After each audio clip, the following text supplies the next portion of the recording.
Good evening, everybody, and welcome back to Untitled Chatter TV with me, Stephen. I'm just having a wee laugh there. I was watching Lottie, and that video was playing there. Just I can see her in the bottom of my screen, just bopping away to the music, having a great time.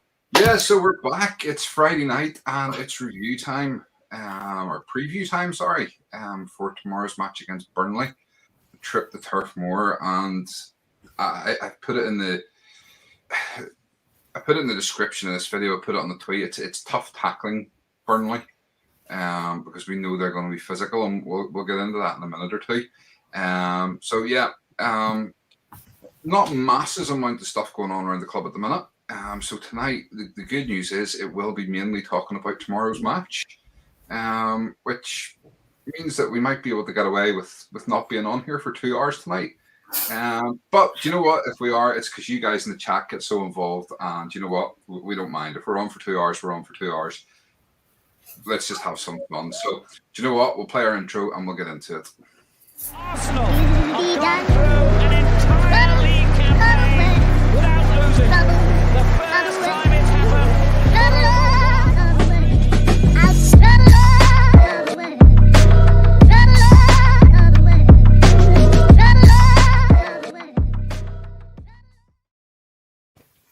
Okay, so as I say, welcome back to Untitled Chatter TV with me, Stephen. As always, we are joined by my ever-present co-host, Lottie. How are you, Lottie? I'm good. I've had a bit of a rough week, but I'm back to doing what I love doing. It's my favourite time of the week. It's a review show, ready for the football for the weekend. I thought you were going to say you're back to doing what you love, which is going back to work this week. No.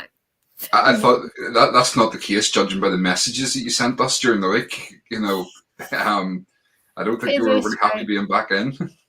No, I wasn't. I mean, I was expected to do 2 weeks work within 48 hours, and no, not going to happen. That's all I've got to say on the subject. Otherwise, it will get very foul-mouthed from me. Fair enough. Right. Also joining us tonight, for newer members of the chat who don't recognise him, this is G. G, how are you? I'm good. I'm very good. It feels really good to be back. It's been a while. I was actually thinking about it earlier today. I don't think I've actually done a show since the international break. I think I jumped on one of the transfer deadline day slots, but that was about it. So yeah, it's been a couple of weeks, just to kind of, obviously update the guys. I think most of you know, but I have moved. I have relocated from London. So been a London boy my whole life. Southeast London, East London for the last 7 years. But me and the family have decided to take the jump and move to the coast. Always kind of wanted to move to the coast, but I think even having conversations with Stephen, about coastal life, he's always kind of lived near the beach. So yeah, we just decided to take the huge step and do it. And, we've been here for what feels like a while, because so much has been happening, but I think it's only been just over a week or so. So yeah, just been really busy kind of just reorganizing our whole life over the last kind of couple of weeks. But yeah, really good to be back. We're settled in. And yeah, just like Lottie said, it feels good to be back doing what I love doing, which is talking about Arsenal. So yeah, good to be back, Stephen. Good to be back on the live with both of you, Lottie and Stephen. So yeah, looking forward to tonight's show. Good. We've missed you. And I know the guys in the chat have missed you as well. So it is good to have you back. From my point of view, I've had a reasonable week. All things considered, it's not been too bad. My new toy arrived today, which is my new GoPro Hero 9 camera that I spent all my birthday money on. So we can get out and do bits and pieces for the channel with that, and also I'm going to be doing a lot more for a new channel that I'm starting up, which is not going to be football related. But I'll maybe tell you a bit more about that later on. But that'll be starting the next probably week or two. So whenever I do get that started, I'll obviously let you know that it's up and running, and you can all subscribe and tune in and check it out. And I'm sure a lot of you guys will probably end up featuring on it. I know certainly Lottie and G will at some point feature on it, and who knows, if I ever get to meet some of you guys in the chat, yeah, you guys can feature on the new channel as well, maybe. So listen, we'll run through a few of these comments, and then we'll get into talking football. Swear it, it's Canon Chatter time. Absolutely. How are you, David? Saying hello, Swear it. Hope you're well. What time is it over there? It was 1:31 a.m. Wow. That is dedication, and that is why we love Swear it. Always with us, despite the fact that it's so ridiculously. Did you say early in the morning or late at night? I'd say late at night. Early in the morning because it's AM. That's just me. Matt the Panda, hello everyone, and good evening from the Panda. David will be late when this is over. Lots of dedication there, absolutely. Swear it, yeah, man, it will get late. I love this channel. Thank you. That's what we love to hear. Matt saying good evening, or David saying good evening to Matt. Matt saying good evening to David.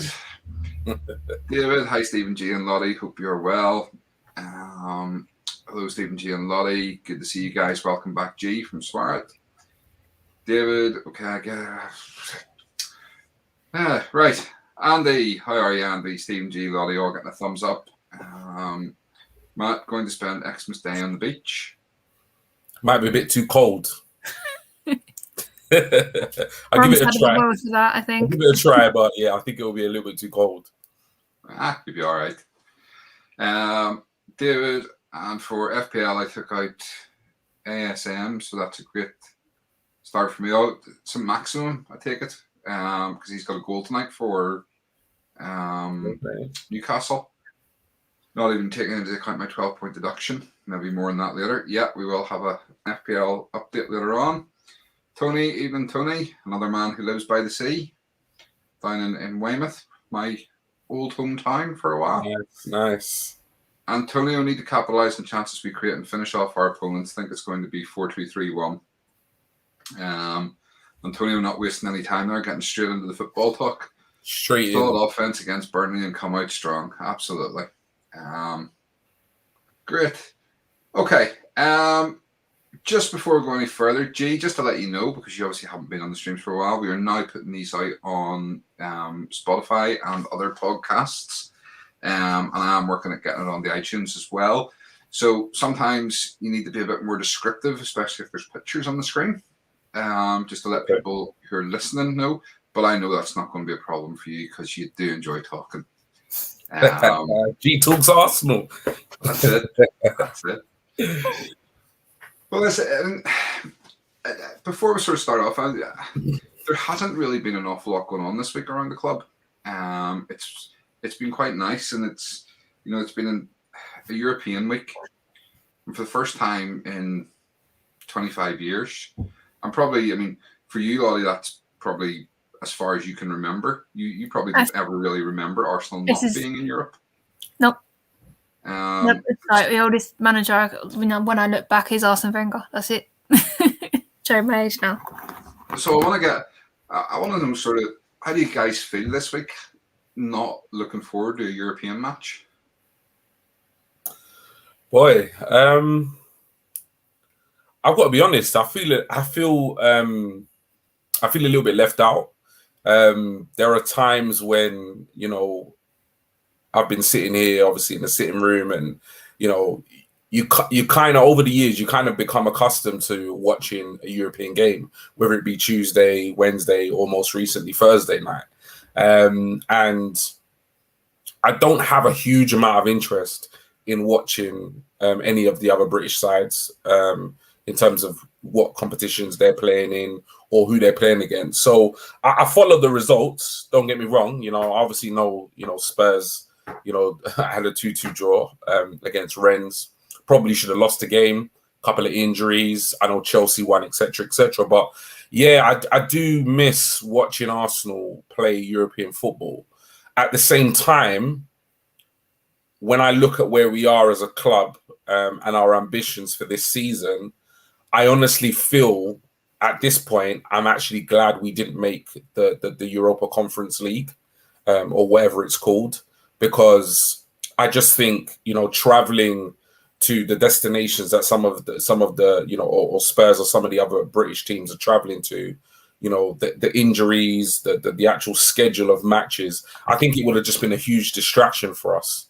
Obviously, it would have given us an opportunity to kind of play some youngsters here and there. But I honestly, at this point, as much as I miss European football, I'm very realistic in terms of where we are as a club.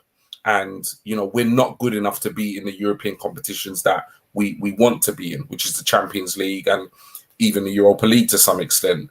So for me, looking at the European games this week and kind of focusing on where we want to finish at the end of the season and so forth, I think the Conference League, Europa Conference League, would have been a massive distraction for us, and I think it would have probably, if in any way, kind of maybe hindered what we could have done in the league. So as much as I'm missing European football for Arsenal, and I want us to return as soon as possible, it would preferably be the Champions League, if not the Europa League. I think qualifying for the Europa Conference League is just not where it's at, really.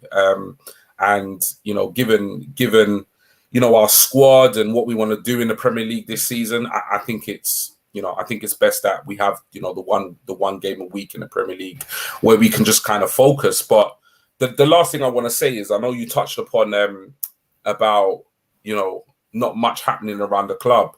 And I know we spoke in the WhatsApp group about like talking points and stuff like that. But I actually feel quite good, which is what I said to you about it, because I feel as like most recently there's always some drama happening with Arsenal.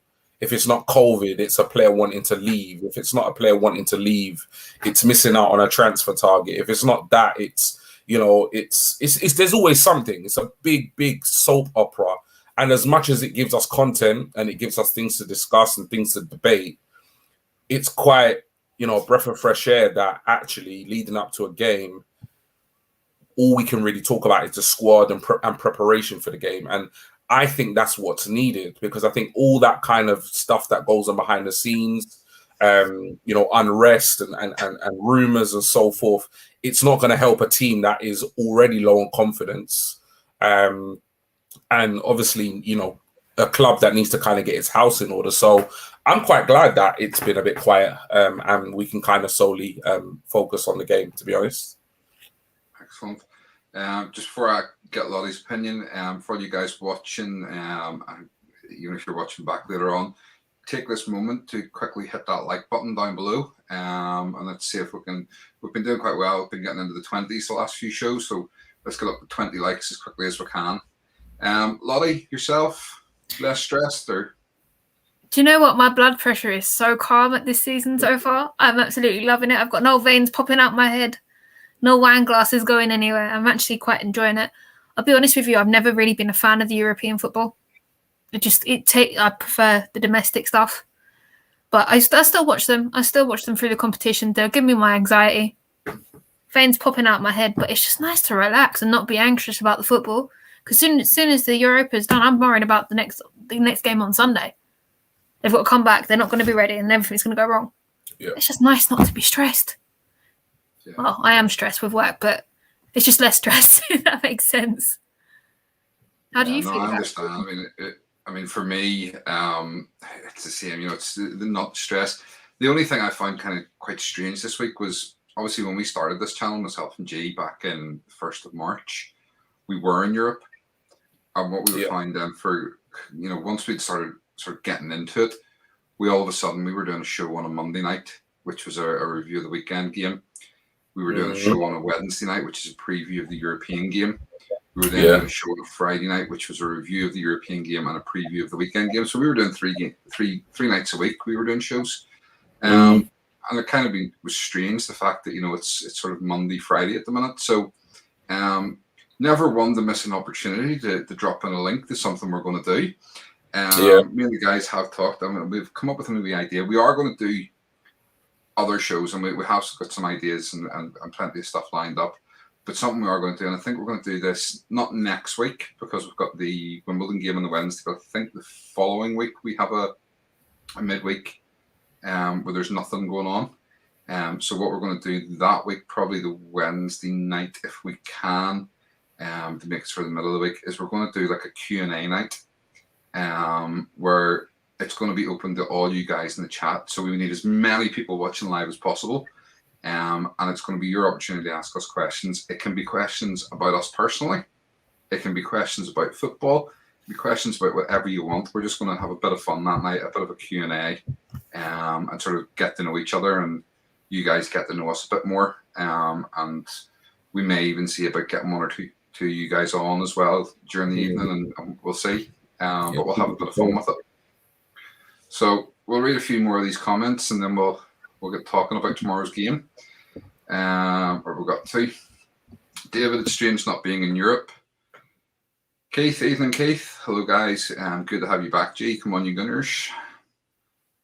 Swear it was odd sleeping on time and not staying up late for a European night. Andy, no Europe. I was okay with it this week. No stress, just chill, but wouldn't want to get used to it. No, absolutely not.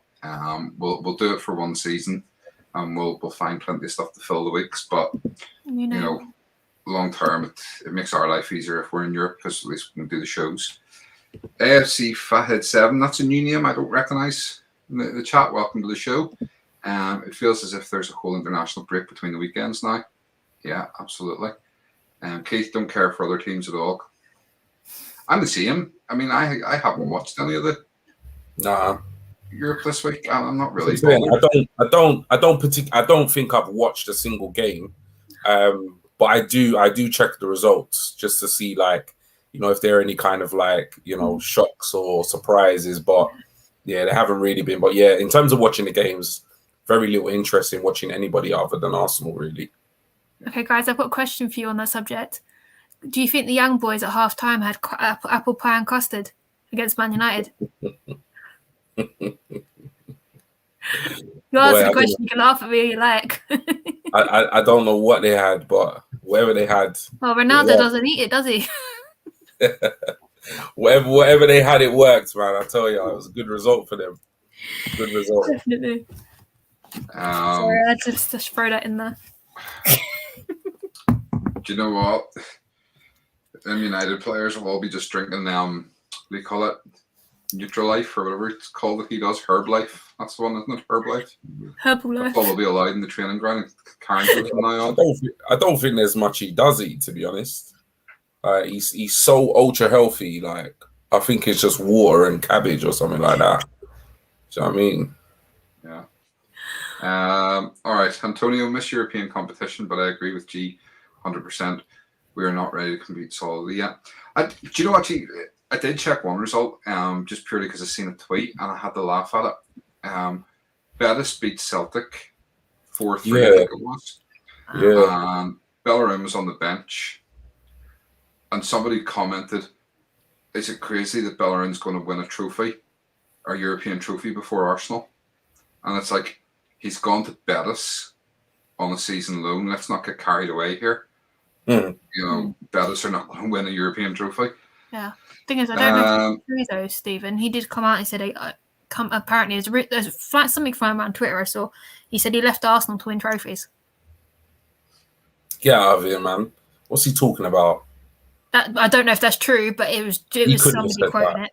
And I thought, do you know what? Scroll past that's probably nonsense. Yeah, nah. I don't know. He seems like he hasn't left. Yeah, whatever we've kind of said about his kind of footballing ability, from what I've seen in terms of the stuff he says, he seems like he's quite a level-headed guy in terms of the stuff he talks about and the stuff that he gets involved in, you know, outside of football. So I can't imagine he would have said that. I think he's got more than a few brain cells to work out that he's gonna have, you know, more of a chance of winning silverware with Arsenal than he is Real Betis. You know, Real Betis, no disrespect, Real Betis were a decent side back in the day. Like when I was at school, I think they had some decent players, but yeah, in terms of silverware, nah, that's a bit far fetched. If he did say it. Okay. So our absence from Europe could be a blessing in disguise for us. Not much tight schedule and less amount of injuries. Absolutely. Tony, less stress. Keith, you look good tonight, Lottie. I did a face mask. That is literally it. I've just got my glasses on. Give my eyes a rest from my lenses. That's it. Nothing special.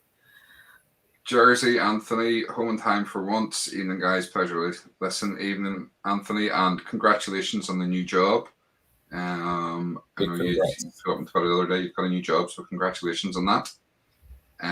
Matt, with the small squad we have, it is good to play less games and avoid the injuries, plus less matches on a Sunday, which is good. Tony, looking forward to Q&As. Me too. I think that'll be a fun night. Mm-hmm. David, the games were entertaining, to be fair. Some were not. Swart, I was delighted to see Man United lose 2-1. Gary, good evening, Stephen G and Lottie. Will I be happy by lunchtime in the US of A? I guess that depends what you're having for lunch, Gary. Because you can't rely on Arsenal. Scott, morning, guys. Looking forward to an interesting game. Us too, Scott. How are you? Yeah, so, right. Suppose we should talk a wee bit about the game then. So, Burnley, notoriously a tough game. We do well if we can get a result. And I don't know, I'm still feeling confident, personally. But I think, there's big questions to be asked around the team now. And one of the things that, not having European competition affords us is time for Arteta to work with the squad. Time for him to really drill down his philosophy and the way he wants to play. And we know he wants to go to a 4-3-3. We know we changed to a 4-3-3 against Norwich when Smith Rowe and Partey came on, and we played better. So, is there the possibility we're going to see the 4-3-3, or are we going to go 4-2-3-1 still? All this is stuff we're going to have to talk about. But the first thing, last week we made a change in terms of our goalkeeper. And I know a lot of you had said you wanted to see Ramsdale, and you had put the team through, and I know I asked you to pick the team you thought that Arteta would pick, rather than necessarily the one you had wanted. Yeah. So I'm not sure whether you would have gone for Leno or Ramsdale, but you had put Leno in goal. For me, Ramsdale looked really good. And I've said it before, I was the first to knock him whenever we were linked to him and say, no, I don't want them. But he's winning me round. He plays with passion and heart, and he seems more composed. He certainly looks better with his feet, and you don't get that nervousness when the ball's being passed back to him. So I think the big question is, who do we go with tomorrow? Should we be putting Ramsdale back in? Should Leno be playing? G, what's your thoughts? You know what? It's one of those where for me, it's not a foregone conclusion in terms of the fact, Ramsdale should be playing. For me, if it was up to me right now, I pick Ramsdale. And that would be simply for the fact that I'm not completely convinced by Leno in terms of his recent form in pre-season, even at the start of this season. And I think a lot of it is to do with the fact that year after year after year, I've seen Leno, pull off some amazing saves, pull off some really great performances, but I've also seen him, press that self-destruct button more than a few occasions in a season. So when I think about all my experiences of watching Leno, and then I look at Ramsdale and I see the amount that we've paid for him, and also if you hear some of the things that people have spoken to him about, even one of the youngsters that left Liverpool, Brewster, and he went to Sheffield United, he spoke about some of his attributes. And, quite clearly, Arteta wants to play in a certain way. We wouldn't have signed Ramsdale if he didn't have the attributes that Arteta is looking for in terms of distribution, in terms of footwork. These are key areas where Leno is failing. We know he can pull off a top draw save. We know he's a good shot stopper. But in terms of our build-up play and in terms of other aspects of his game, he has flaws in his game.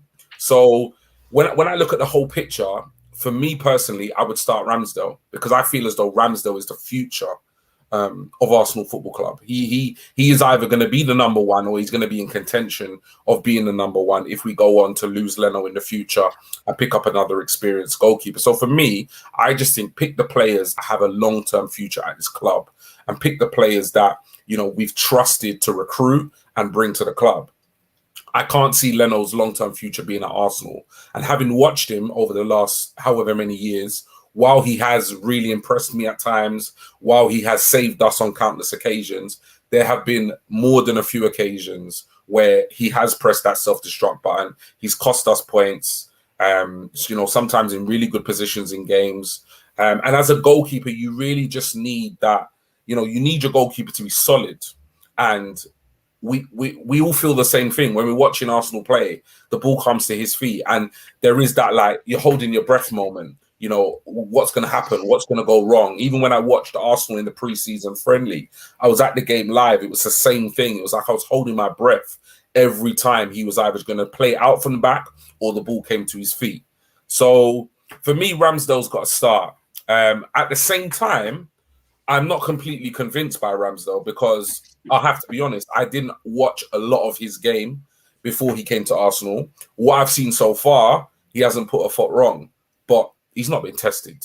Like, we've not seen him. For me, we've not seen him enough, you know, across, you know, a significant amount of games, different type of opposition, different scenarios during the match or against different teams for me to say, you know what, he was well worth, you know, the 25 or the 30 million we paid for him, or he's going to be Arsenal's number one for the next 10, 15 years. I've not seen enough to be that convinced. But do I think he should start? Yes. Do I think he's going to start against Burnley? Yes. Okay. Lottie? Do you know what? G's exactly right about Ramsdale, but I'd still pick Ramsdale all day long. I mean, he's the one with the 2 clean sheets. It's the obvious answer. I mean, there was rumours flying around that he was being rested for 2 games, and there's also rumours from today. He's not going to get his top spot back because he's got these clean sheets. So there's a lot to sort of wait and see sort of thing. But for me at the moment, I can't watch Leno. I don't trust him. I mean, he's not that. Burnley are a physical side, and he doesn't play physically. Can we see him making the right saves against the Burnley forwards? Can't think of their names off the top of my head. Sorry, people. And make those right saves. Whereas with Ramsdale, with the way that Norwich played, I think he'll be all right in the goal. Absolutely, I think he'll be absolutely fine. So for me, it's Ramsdale over Leno all day long. Okay. So I think fairly conclusive, and we'll go through some of the comments in a wee minute because I can see some in there.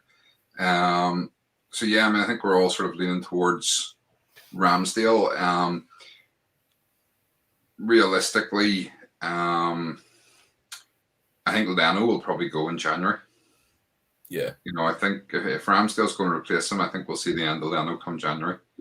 What will be interesting is next week if he does pick Ramsdale tomorrow, next week for the cup game, if Leno comes back in for the cup game, what does that tell you? Is that all of a sudden Leno is the number 2 and Ramsdale number 1, or, you know, does he keep faith with Ramsdale? Because we've seen that before. You know, we used to, you know, last season we had all predicted that, you know, a different goalkeeper was going to come in for cup games, and it was always Leno. Leno played every game, and I'd sort of said, you know, it seems that Arteta is. Guardiola was a bit like that for quite a while, but never changed his keeper. Every competition was the same keeper.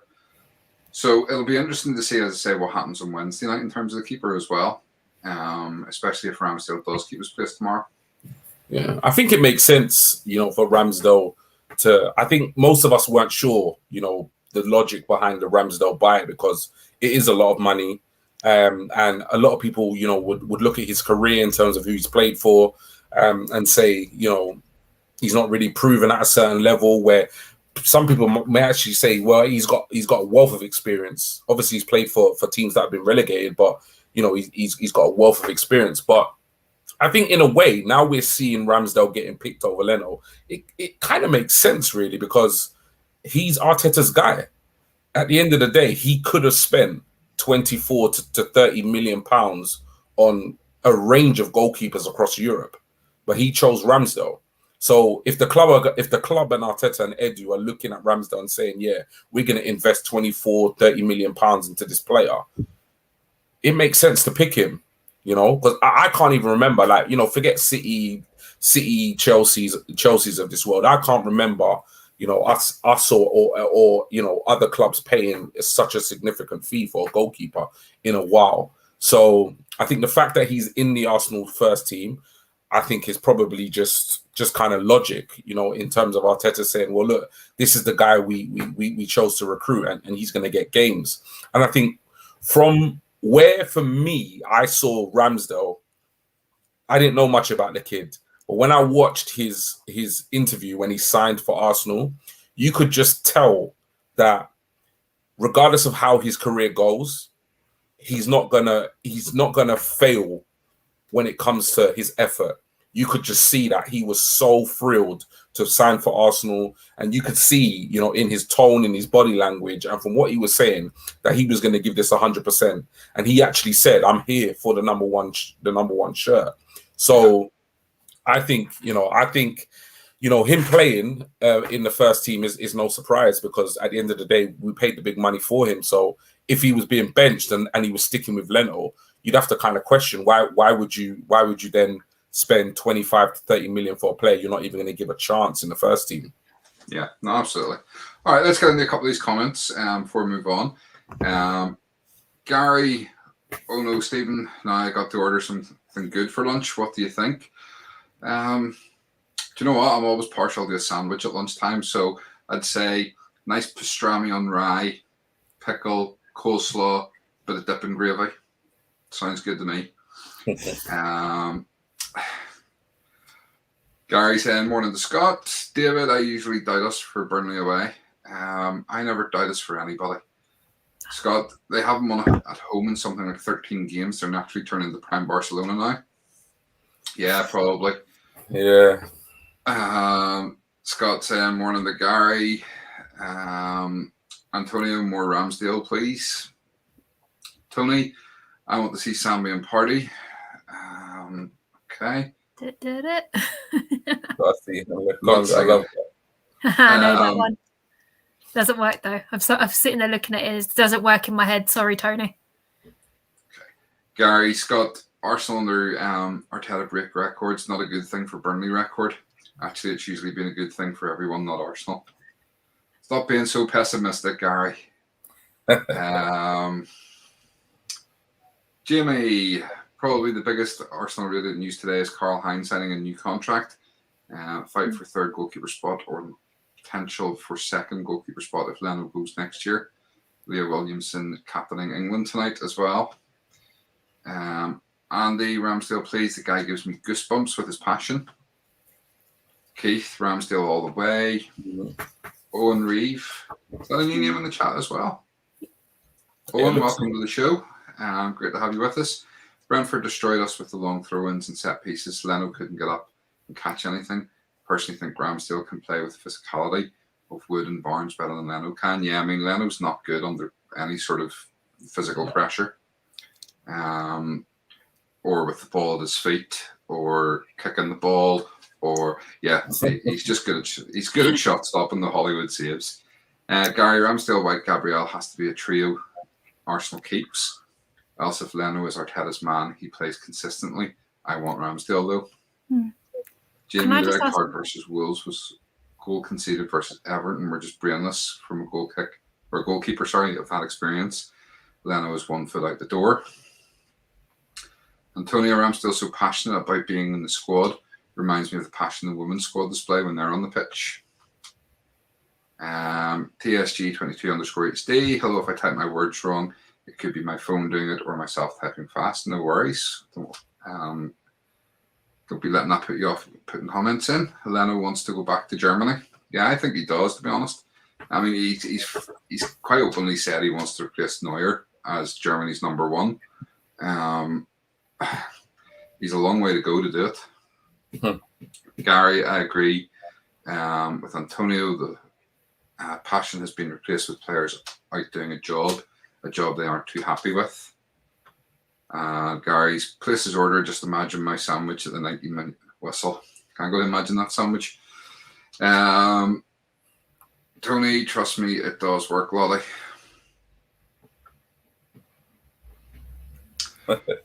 Right. Next subject, next topic. And for me, it's quite an interesting one in terms of our team selection for tomorrow. Sorry, Scott. He should focus on replacing Ramsdale as Arsenal's number 1 first. Okay. So yeah, moving on. Tomorrow we have to decide. Well, not we have to decide. Arteta has to decide. Does he bring Thomas Partey back into the starting lineup?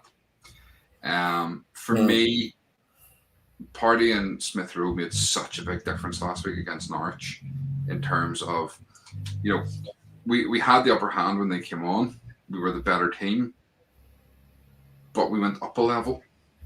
And I think it was partly because we switched to the 4-3-3 rather than keeping the 4-2-3-1. But Burnley are a hard, tough tackling team. And since Partey's come to the club, he seems to be made of glass. And the last thing we want to do is throw him back in and get injured.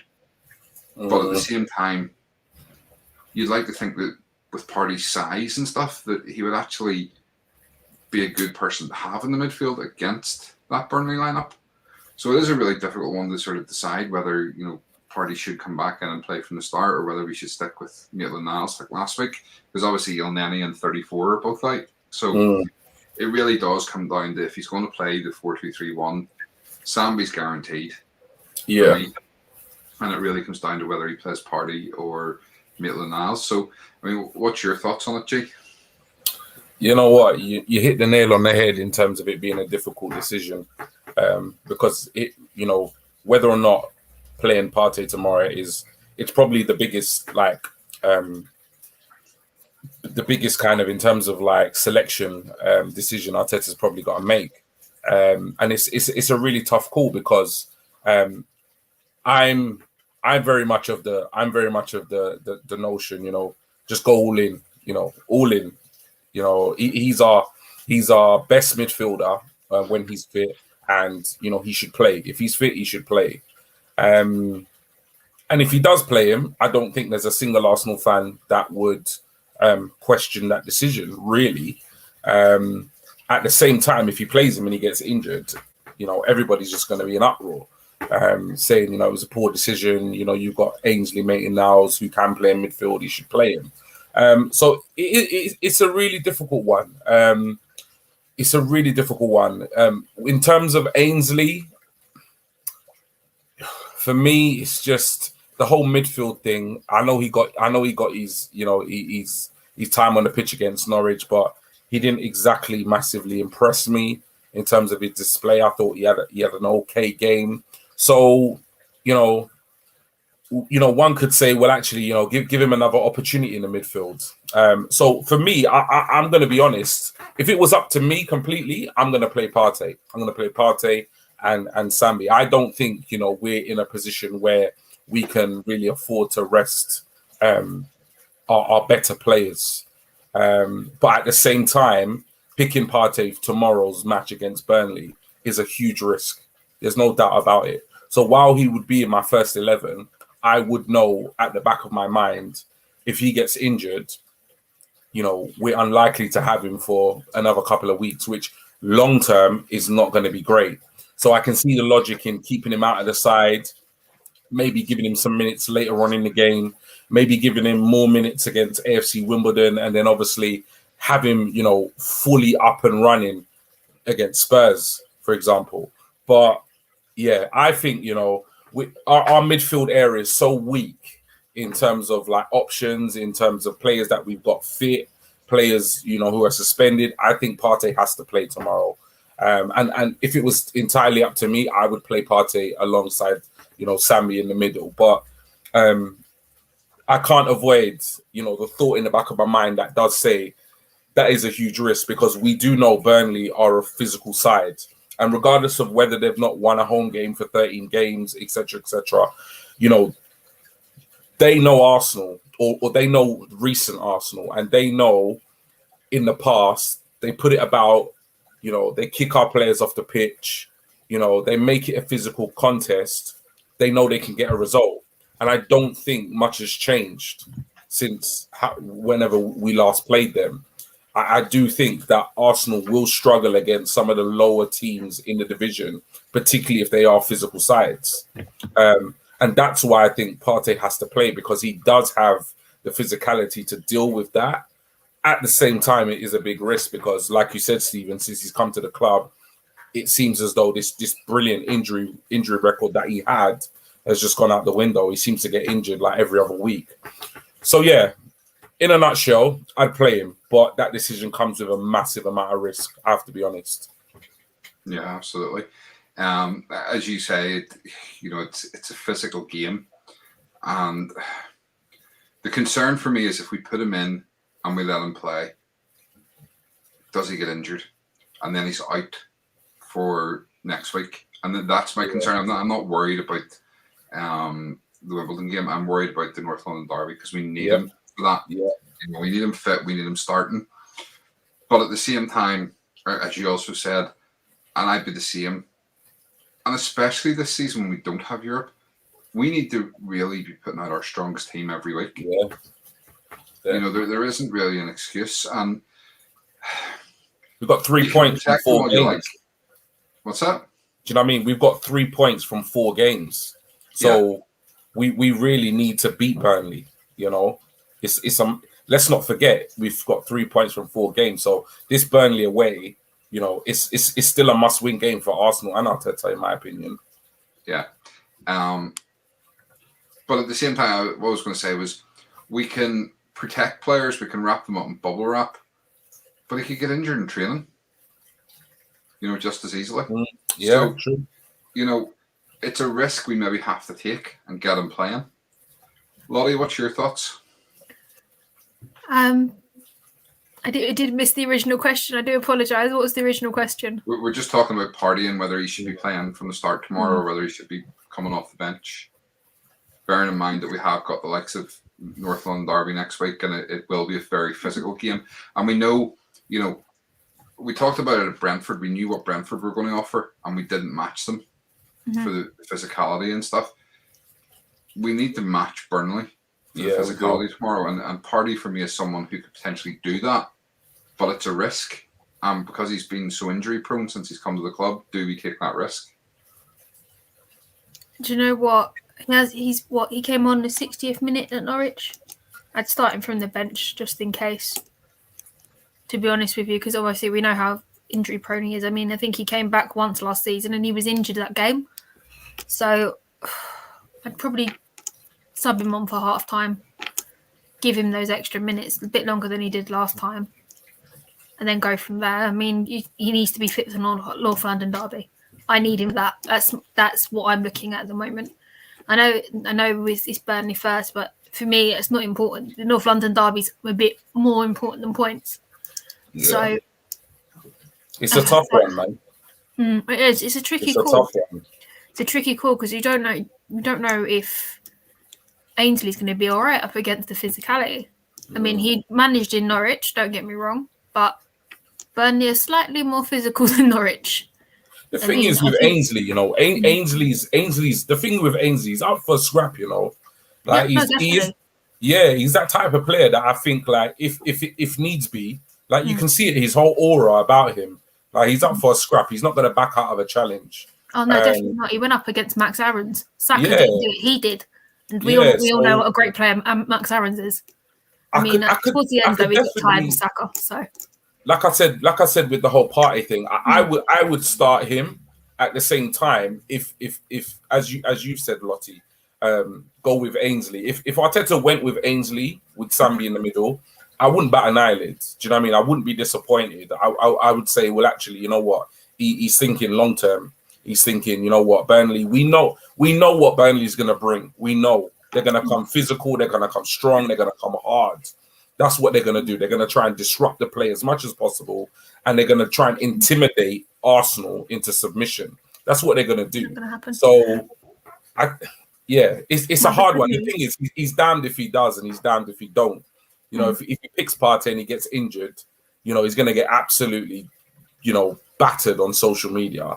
And if he, you know, and if he doesn't pick Partey and we end up losing the game, same thing. So it's a tough call. And yeah, I wouldn't want to be in Arteta's shoes in terms of making that call tomorrow. The only positive at the moment is 34's not getting onto that side. That's the only positive that I'm looking at that at the moment. I mean, it's going to be my season choice. And the midfield's not going to be scared.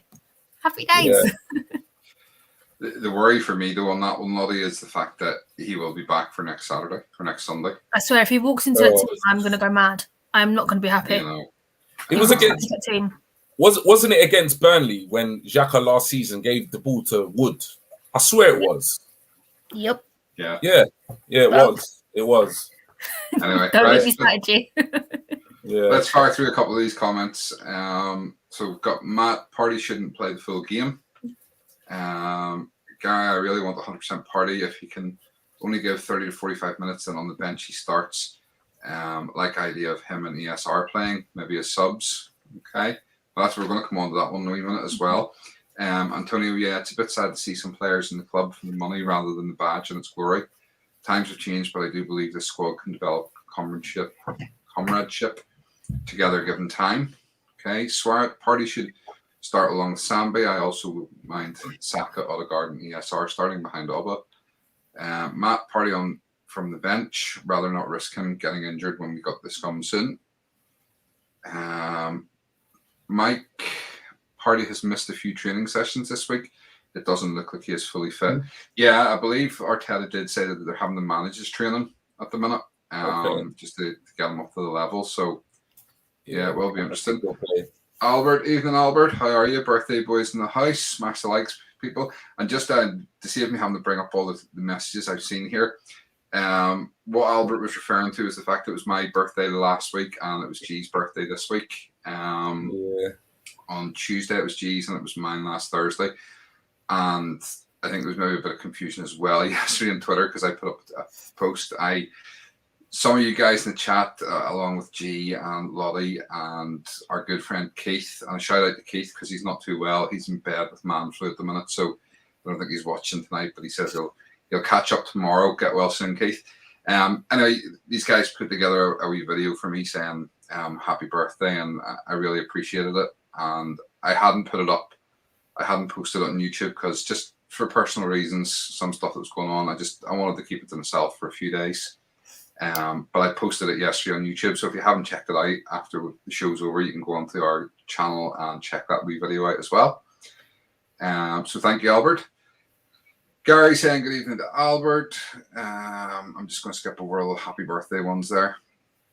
David, must win game because if we don't win this and go in the Spurs game and not win that, we're in trouble. True. Do you know the funny thing is, though, that if Spurs were to lose this weekend, coming off the back of two defeats, and we win, we could go into that game, beat them, and actually go above them in the table. Potentially. Considering they won the league in August. I really shouldn't be saying this, but I hope Lukaku bangs in them goals against them. Really shouldn't be saying it, but I want the FPL points. That is my defence. Bungo, evening Bungo. Good to see you back in the chat. Burnley are the epitome of football shithousery. They like their opponents to leave Turf Moor with more injuries than points. Definitely. Absolutely. Gary, well, I'm early Albert or belated. It was Albert's back in June or July, I believe he said. June, was it? So we'll go with your very early, Gary. Matt, Ben White alongside Sambi in midfield. It's an interesting shout. Could be done. Albert, big up DWTT. I'm going for Arsenal to sneak at 1-0. This game tomorrow will not be a thing of beauty, but 3 points is a must. Absolutely. Interesting, isn't it? Ben White in the middle. Yeah. David, 34 will come back straight away. Wash your mouth out. Say things like that. Gary, I called 1-0 win last week. I'm not sure about that this week. 2 goals will be scored, hoping for 2-0 win to Arsenal. G, you're the resident good name person. Ismail Kimboa, I would say. Ismail Kimboa. Yeah. We apologise if we have not Kimboa pronounced that correctly. You are live streaming watching from Uganda. Wow, fantastic. Good evening. Welcome to the show. Good morning. Albert, of course, not forgetting to pick up my Lottie Francesco Totti. I like that one. Gary, get well, Keith. I want you good to go for second Arsenal win. Antonio, stay positive, people. We'll be top of the league by the end of the month. You'll see. We win tomorrow, 2-1. That's positivity for you. David, I don't want 34, but it's what I expect Arteta to do. Yeah, no, listen, I agree with you, but still wash your mouth out. Don't ever say that. We just can't have it. Ben White played there for Brighton before and played not a bad show, you know. Gabriel. Ainsley Maitland-Niles is right back. It's an interesting option. Definitely. I can see the logic. I think Tomiyasu was the left centre back for Japan over the international break, if I remember rightly. So he seems to be quite versatile. Yeah. Ismail here. It's morning. Good morning. Good morning. And let us know if we're pronouncing your name right, because we never want to offend anybody if we're pronouncing their names wrong. Gary, I love your vision. Antonio, what are you drinking? How many fingers can you see? Can I have some of that as well, please? Yeah. DSG22_HD. Tomiyasu would be key tomorrow, hopefully with physicality and in the air as well. Yes. Yeah, absolutely. Yeah. And that's what we talked about this other night, Lottie, about that sort of interchange between White and Tomiyasu, especially when defending set pieces. The fact that Tomiyasu seems to be, he won 7 out of 8 of his aerial duels against Norwich. He seems to be good with his head, which is a weakness of Ben White. So the fact that they can interchange those positions makes you less nervous about set pieces. So yeah, I think Tomiyasu was a good buy, to be honest. TSG22_HD. Tomiyasu can play DM and left back as well. Ismail, thanks for your program, but we need sharp strikers because Emmerich is old and Alexander Lacazette is older. Yeah. Mr. Arsenal podcast. Evening, Ryan. How are you? Good evening, everyone. Has 34 been mentioned tonight? He has, briefly. Yeah. Tomiyasu was left centre back for Japan versus China in Doha in the international break. Japan media see him as being as good in either spot. Big fan favourite here. Brilliant. That's right, because Bungle's from Japan, if I remember rightly. Yeah, absolutely. Ryan, happy belated birthday, by the way, Stephen. Thank you. And it was also G's this week as well. And we'll get an advance notice. It's Lottie's next month. 3 weeks tomorrow, boys. Just so you know, 3 weeks tomorrow. Yeah. It's the 9th, isn't it? Yep, it's exactly a month after you. Yeah. Antonio is on the Smirnoff and you can see 49 fingers. Fair enough. Gary, Tomiyasu keeps 34 on the bench. The red cards keep 34 on the bench. Sambi's going to bench him. I'm sticking with that. He's going to bench him permanently. Remember the song 34, 34 Undefeated? Owen Chambers got Player of the Year for Fulham as a holding midfielder. He loves a scrap too. Yeah, that is another option. Chambers playing as a holding midfielder. Bungle from Islington, but lives in Japan. That's awesome. That's cool. But we still remembered you lived in Japan. Yeah, that is true. Ryan, love how I asked that, and Lottie started pissing herself. I saw it pop up, and I was like, "Oh no, here we go." Do you know the funny thing is, Ryan? It's kind of taken on a bit of a life, the whole 34 thing, and I have seen it on other channels. People saying it now and calling them 34, and I love it. It's brilliant.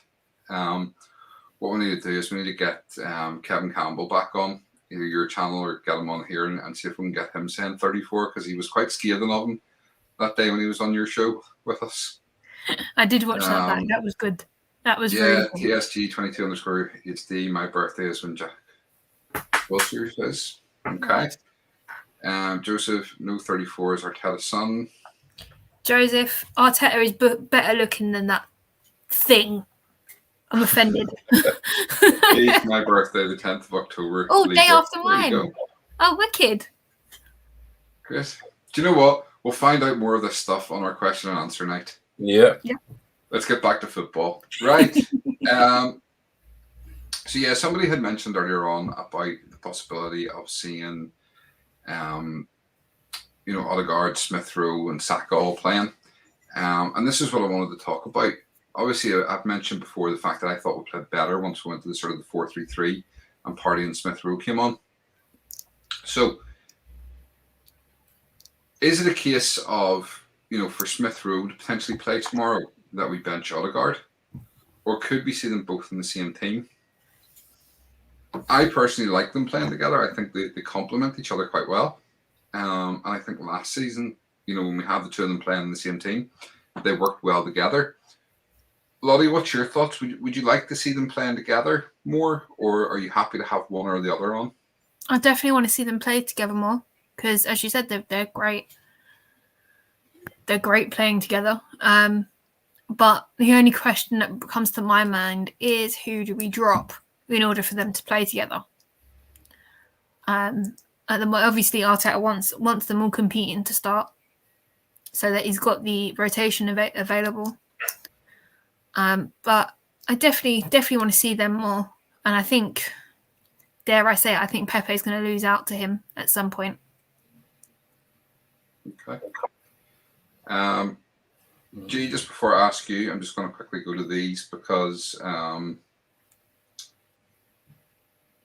have we got to? Jamie, September Libras over October Libras. I believe the boys are Virgos, Jamie. Sorry. Georgina, hey everyone, a few glasses of Prosecco in, but I've made the show. Good to have you with us, Georgina, who is another person who's had a birthday this week.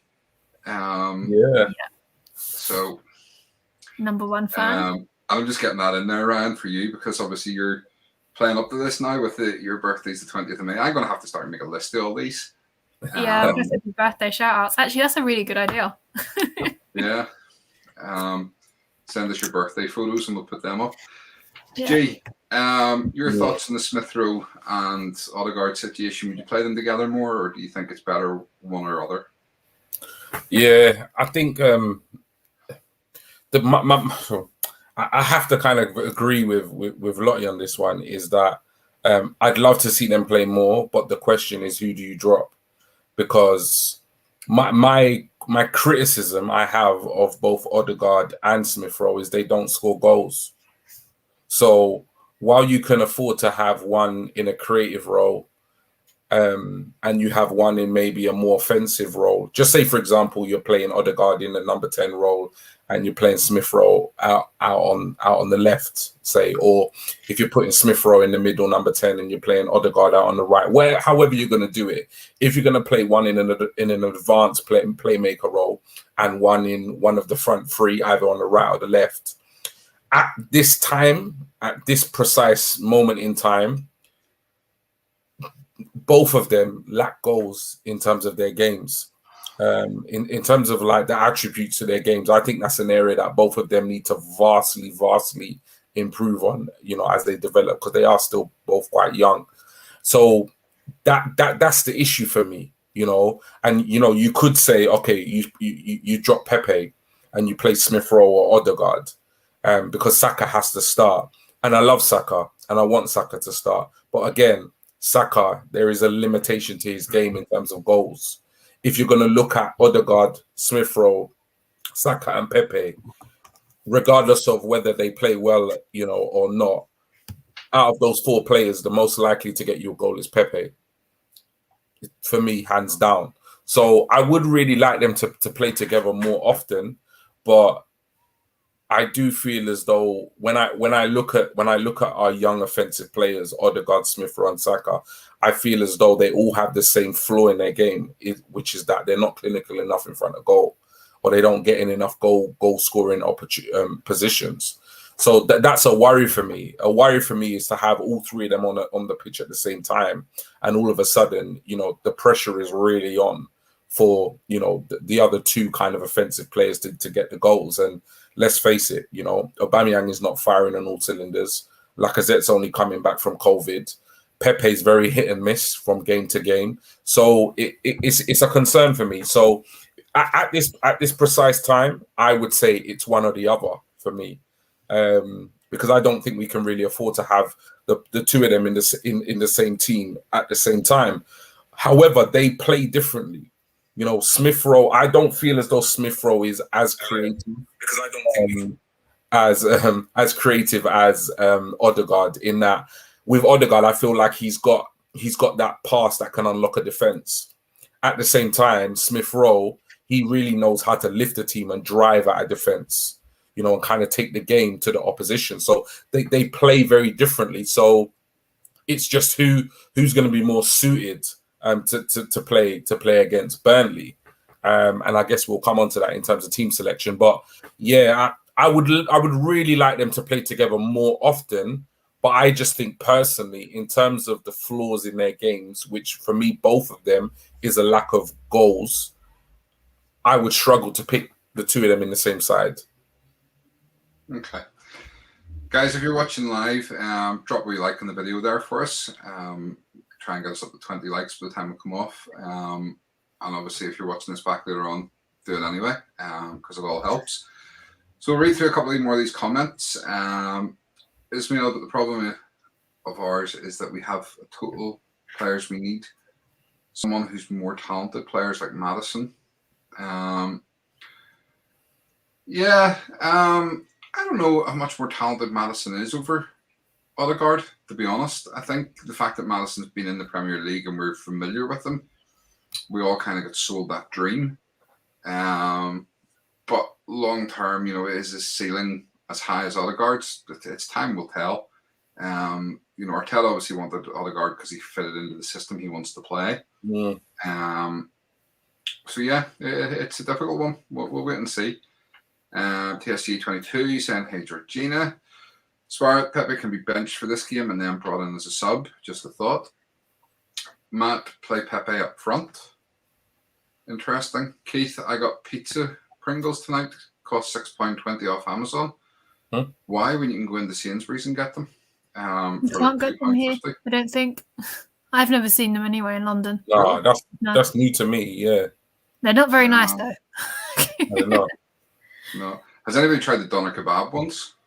Nah. Doner kebab Pringles? No. I love doner kebab as well. So are they Guys, nice? You can get Are we going to them go into the Great Sainsbury's. Crisp debate again? Yeah, we're talking about crisps again. Pickled Chris, you onion. don't get this in other channels.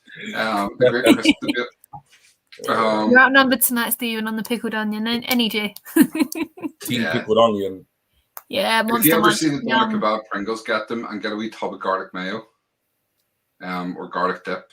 Goes really well with them. That makes sense. Anyway, hope you had a great birthday, Stephen. Joseph, I did. Thank you.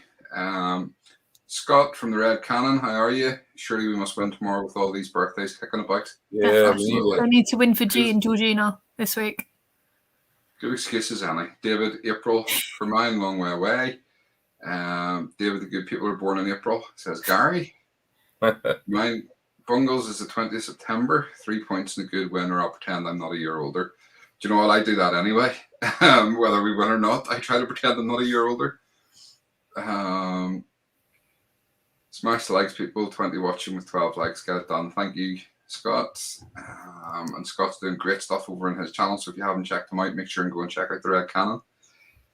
Gary, Pepe and Oba are only goal-scoring threats who should play, but Oba needs to be replaced, or his shooting boots need to wake up. Yeah, absolutely.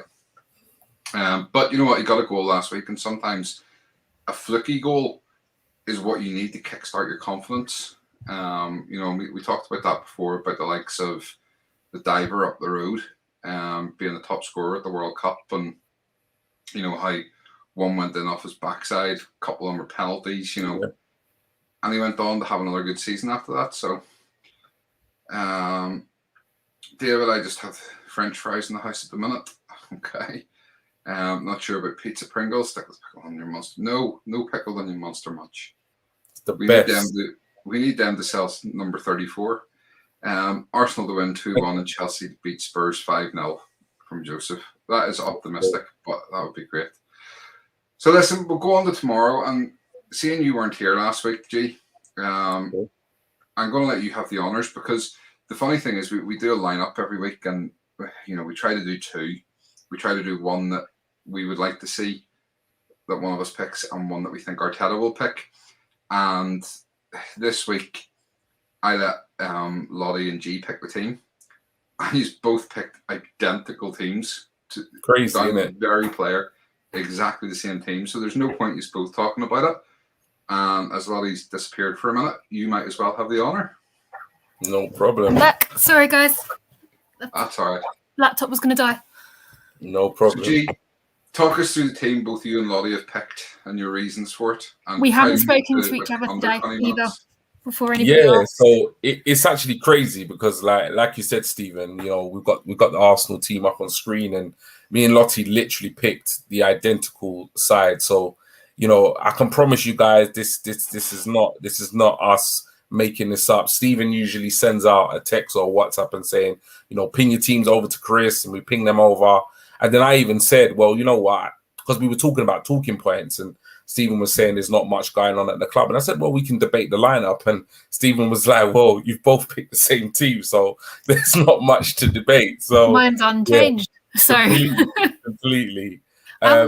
Actually, G, why did you choose Ramsdale over Leno? That is the question, because that's Yeah, your only change, isn't it?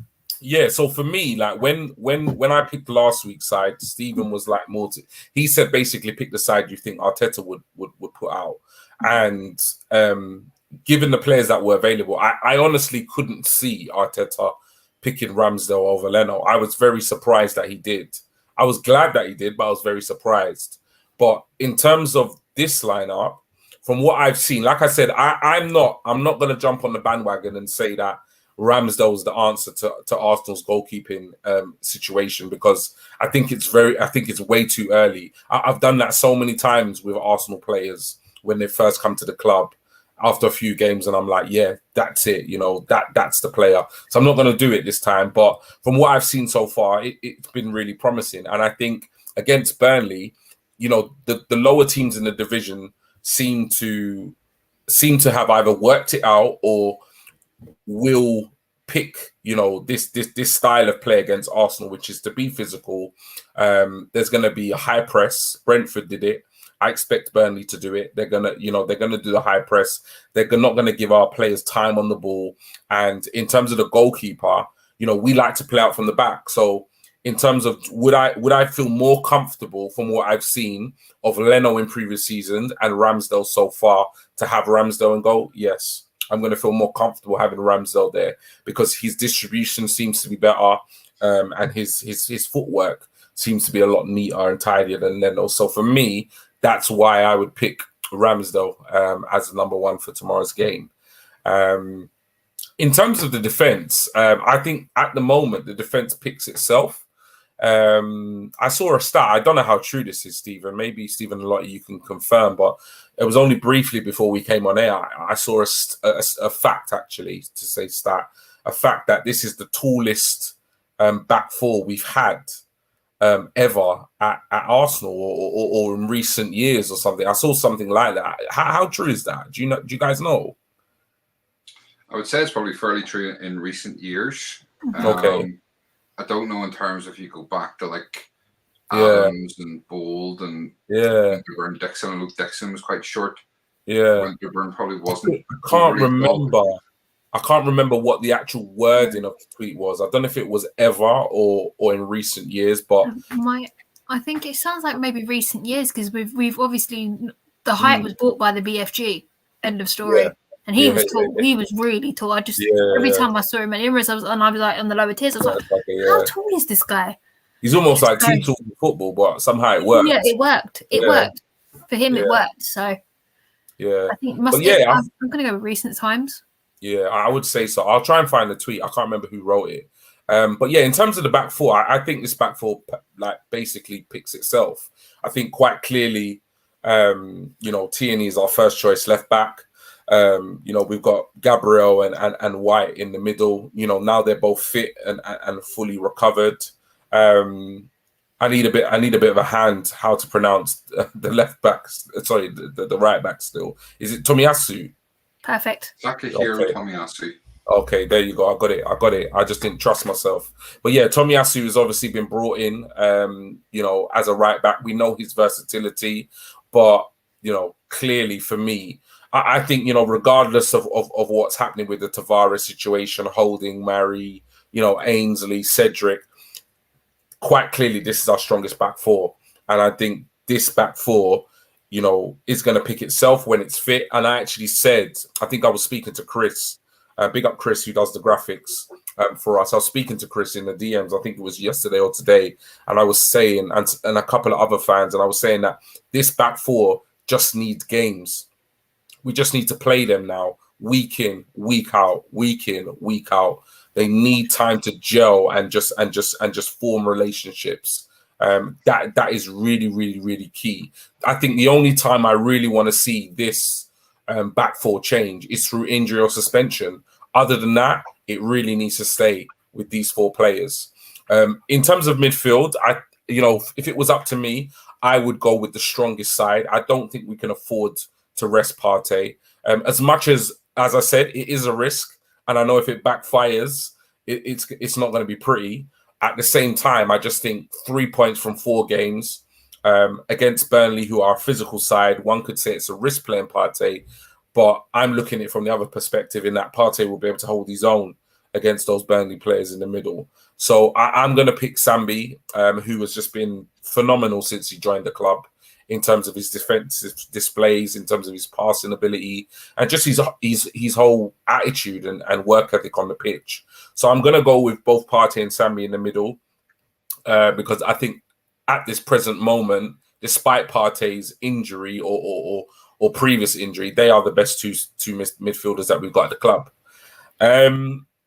The only position for me in this side that was under real debate was the kind of number 10 role, who was going to play there. And I did kind of juggle with the thought of, Smith Rowe or Odegaard. And I think whoever starts won't finish the game.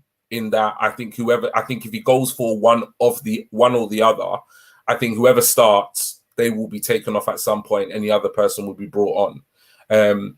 And I just feel as though, from a creative perspective, in terms of unlocking a defense with a pinpoint pass or through ball, I think Odegaard just shades Smith Rowe. And there are aspects of Smith Rowe game that's better than Odegaard in terms of lifting the side, in terms of driving at a defense. So I would start with Odegaard because I feel like we could potentially open them up in the early stages of the game. But again, between Odegaard and Smith Rowe in this number 10 position, I wouldn't feel, a way if, Arteta picks Smith Rowe over Odegaard. But for me, I'd start with Odegaard. And I feel like, if it doesn't work and we need a lift, we can always bring on Smith Rowe. We can bring him on number 10. We can bring him on the left, the right. We can interchange whatever. But I'd start with Odegaard just because of just that ability to pick out an assist or a pass. I think that he edges over Smith Rowe. In terms of the right-hand side, I'm going to go with Pepe. I'm not going to lie, I am a big Pepe fan. I watched him a lot when he played for Lille. He's not quite hit the heights in terms of his career at Arsenal. Back end of last season, had a great campaign. This season, it's been a little bit inconsistent, but I think he's a constant threat. Even though he had some outrageously bad touches against Norwich. He is a constant threat, and I think having Tomiyasu now on the right hand side, I think will definitely help his game, and I can't really see any kind of reason why I would drop him. So I'm going to keep him on the right. I'm going to play Saka on the left because I just feel as though Saka has to be in this side. He had a fantastic last season, great at the Euros. Obviously started slow with the campaign, but it's definitely finding his feet. And he's just such a dangerous player. He really does need to add goals to his games, but, that will come with time as he develops. And then up front, for me, regardless of availability, Aubameyang has to play. I think he's our best centre forward that we have. I want to see him play in the middle. I think now we have more creativity and forward progressing passing behind him. I think that's his best position rather than being on the left. So That's my team. As we said, identical to Lottie's. My question is though, to both of you guys, is that obviously we picked we picked that team. So I picked mine, you picked yours earlier on in the day. Given some of the kind of comments that's been coming up with regards maybe potentially playing Tomiyasu as a centre back, maybe Ben White in a DM, even Chambers DM, maybe Ainsley Maitland-Niles going out to the right. In terms of the lineup, Lottie, obviously, you picked the same team. As your thoughts changed at all in terms of the team you might be picked, even to do with the debate about Partey and Ainsley? Do you know what? I'm going to solidly say no. I'm going to stick with my team. I chose that team because last week, and it is our strongest start that we've got. Yeah. So, and I trust that back five. I know it's a bit early for me to say five. Yeah. But the communication that comes out of Ramsdale, I absolutely love it. And the back four are brilliant. I mean, we seem to have solved our aerial presence down the other end, albeit in our right back. But I trust that team that I kept from the Norwich game. Yeah. How about you, Stephen? Would you change that team at all? Would I change that team? No, personally, I wouldn't. That would be my first choice. My concern with the fact that we keep going back to the fact that we keep saying it's going to be a physical game.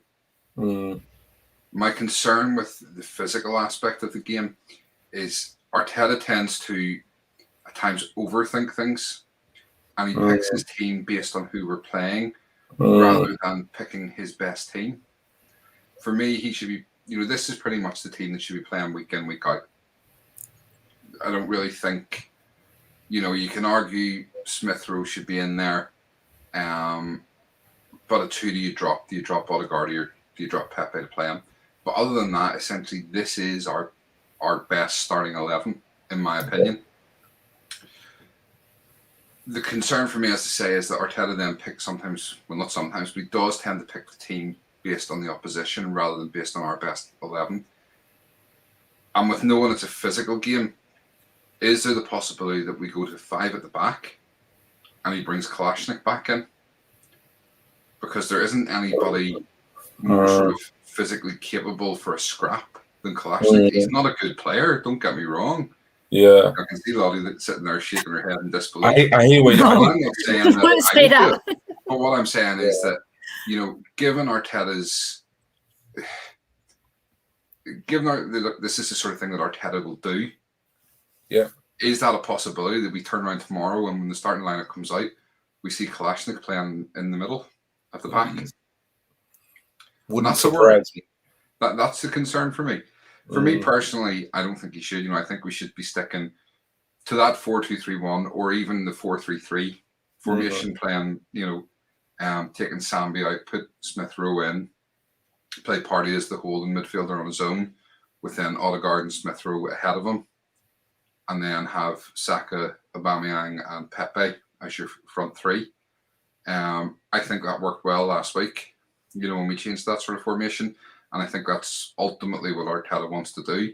But I still have a fear that tomorrow we're going to see the lineup come out. And if I had been doing the lineup, as in who Arteta will pick, there is a possibility I would have picked that, gone with that option. Because I think that's how Arteta's mind works at times. So, yeah, it's a concern. I mean, you guys in the chat, what do you think? Let's how we look at some of the comments here. Georgina, that's her team 100% as well. David, there's always a good chance you'd pick the same teams. You say that, David, but to be honest, we've been doing this since March, certainly myself and G. And obviously Lottie has been involved with not as many team selections because you only came sort of into our team at the end of last season. So you only did a couple of preview shows with us, really. But in all the time we've done this, we have never once picked the same team. Never. There's always been at least one player different. Yeah. So they actually picked the same team. Highly unusual for us. So I wouldn't say a good chance, but always a chance. Yeah. Gary had to go. Bungle 100% agree with this lineup. Keith, yeah, this is the lineup for him. Sparrett, I agree with the lineup. His score. Sparrett, you're not supposed to tell anybody that. We'll come on to that in a minute. Matt, hell no with Cola. Yeah, I mean, I agree. I don't want to see Kalashnik playing. I really don't. You shouldn't even make the bench as far as I'm concerned. Yeah. Lions AFC, welcome back to the chat. White, Gabriel, Murray, Tierney, Tommy, back five, Party, Sambi, Smith Rowe, Oba, and Saka. So no Pepe in there. I just think, Murray, I can agree with that. I can completely agree with it, but I honestly just feel like if an Arsenal side without Pepe lacks a goal threat, I just honestly feel like at the moment we don't have enough players in our side that score goals, and I think the most likely players in our team to score goals right now are Aubameyang and Pepe. So for me, those two guys start. But what about that? We're looking there a back five with Murray coming in. Murray won't last 2 minutes with them. I'm sorry. We saw him against Lukaku, and we haven't seen him since. Yeah, I think he's a bit shaken after that experience. Yeah. And the thing was, Murray was actually one of our better defenders last season. I know. That's what's so surprising is just how good he was last season. This season, he's just not looked at the paces. Joseph, Party, Lukonga, ESR midfield for me. Don't rate Odegaard. Fair enough. I'm just a smart boy. Yeah, TST 22. Pepe plays better with Smith Rowe, and I don't know why that is. Yeah. I think maybe he does. I think Pepe needs a right back that overlaps with him, and I think he's got that now. And we'll see that more with Tommy Ashley. You know, we certainly didn't see it with Bellerin. As I've said before, there's definitely was an issue between the two of them. I don't know what it was, but there definitely was something. Can't play a back five versus Burnley. Yeah, I can't in theory, but with Arteta we can. That's the problem. Yeah, I'd be very disappointed if we play a back five against Burnley. If I'm honest, I'd be disappointed. Yeah, I think for me that would be just one could argue, I could understand why it would be a physical game, but I just think like we've got to, as physical as they are, yes, we've got to match them physically. We've got to play our brand of football, and we've got to play our style of football. And for me, I don't necessarily feel like we're going to beat Burnley by getting into a fight with them. Like, yes, we need to scrap. Yes, we need to compete, but we beat Burnley because of our technically gifted players. That's how we beat Burnley. We beat Burnley because of the likes of Saka, Odegaard, Aubameyang, Pepe, and how good they are. But yeah, we do need to be up for a scrap. But we beat them because we got better players. So for me, playing a back five and I don't know about that. I'd be disappointed if he did. Bungle, Murray has regressed at an alarming rate. What happened? It's like he had a summer holiday and forgot what he does for a living. Brilliant comment. It's true, though. It's true. He's bad, man. He's I think he's just scared of Lukaku. I wasn't worried when Gabriel was injured during pre-season at the Olympics. I wasn't even feeling like really worried about the beginning of the campaign with having Murray, because I saw Murray last season and I thought, you know what, he did a really good job. And then against Brentford, he did, like Bungle said, he literally looked like he'd forgotten how to play football. Honestly, it's scary, man. Do you know what? Just reading that comment's giving me a thought. We really should start doing a comment of the show. Yeah. At the end of the show, that's really good. Comment during the show, because that's in there with a winner at the minute. Yeah. Lions FC, but Lukaku is an elite forward compared to Chris Wood and Ashley Barnes. I don't rate Murray, but he won't be a pushover up against these two.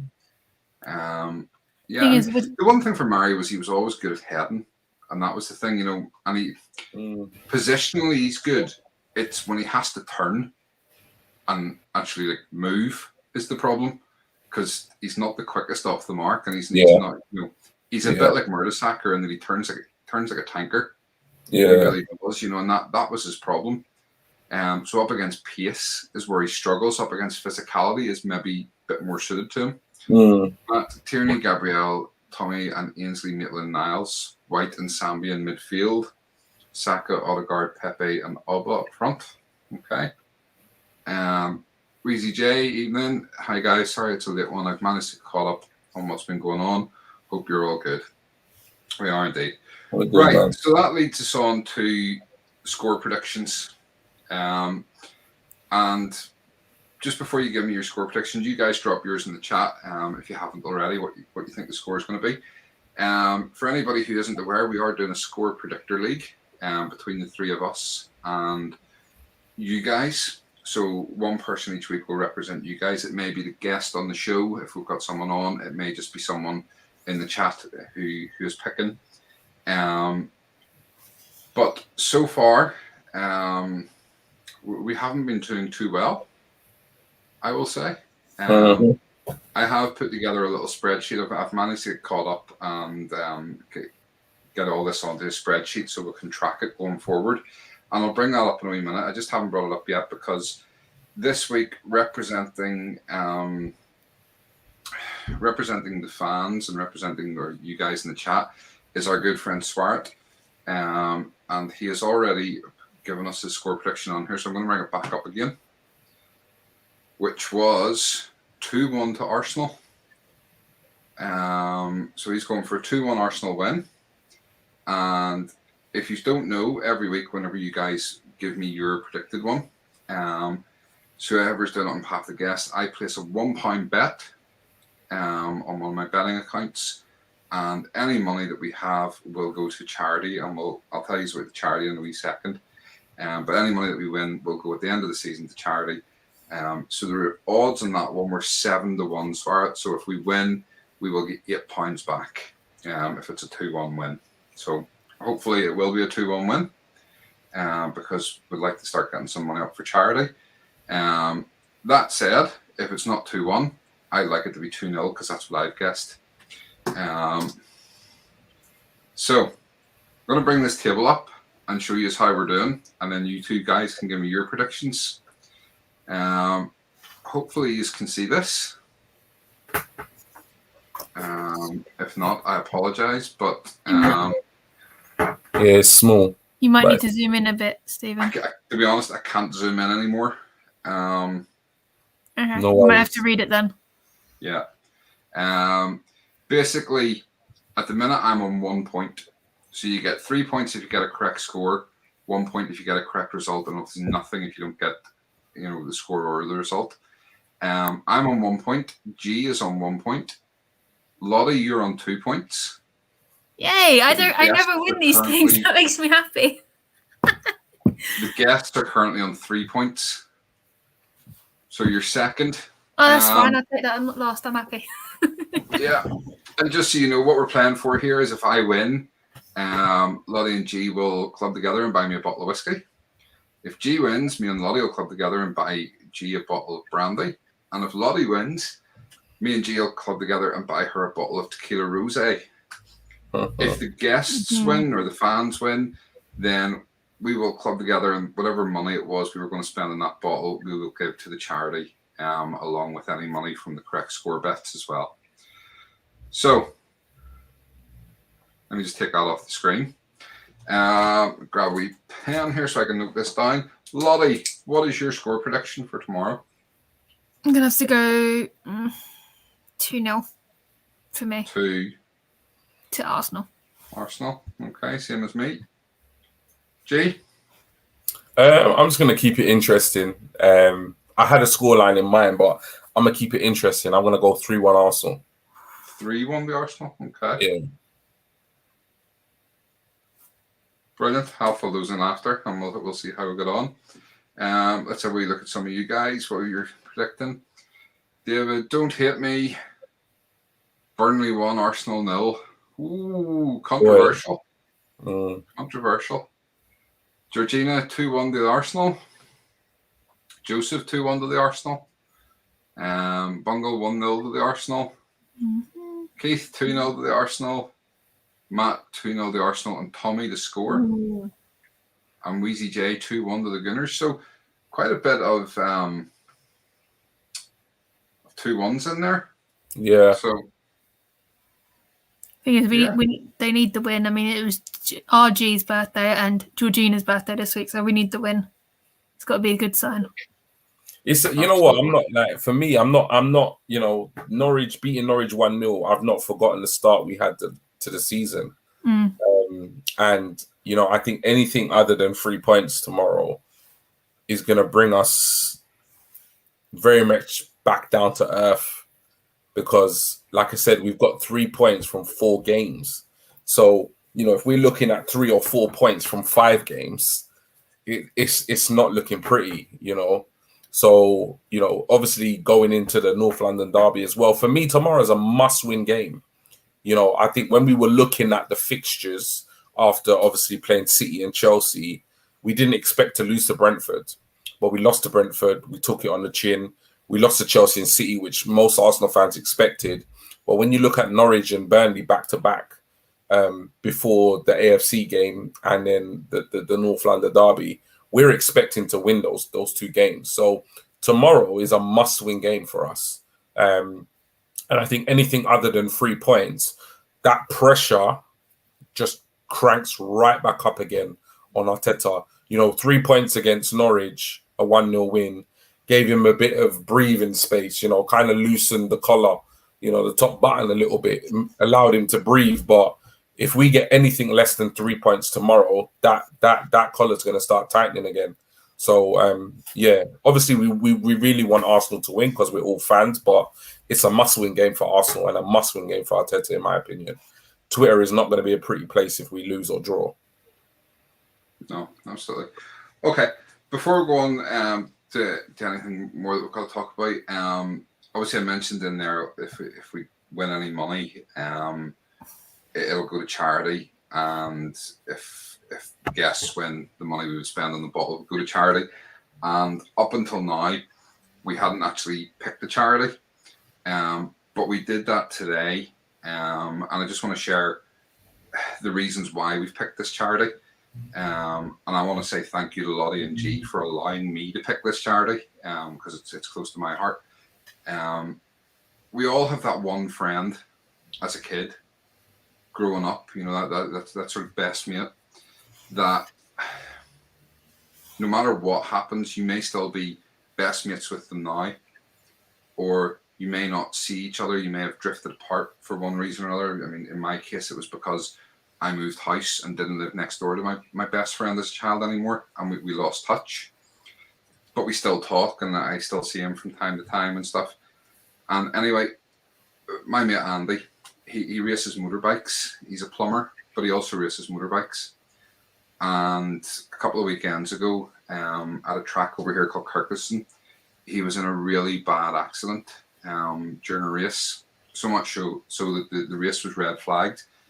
And stopped completely, and he had to be airlifted to hospital by the Air Ambulance Northern Ireland, who had to come along, and basically because they didn't think that the normal ambulance was going to get him to the hospital in time.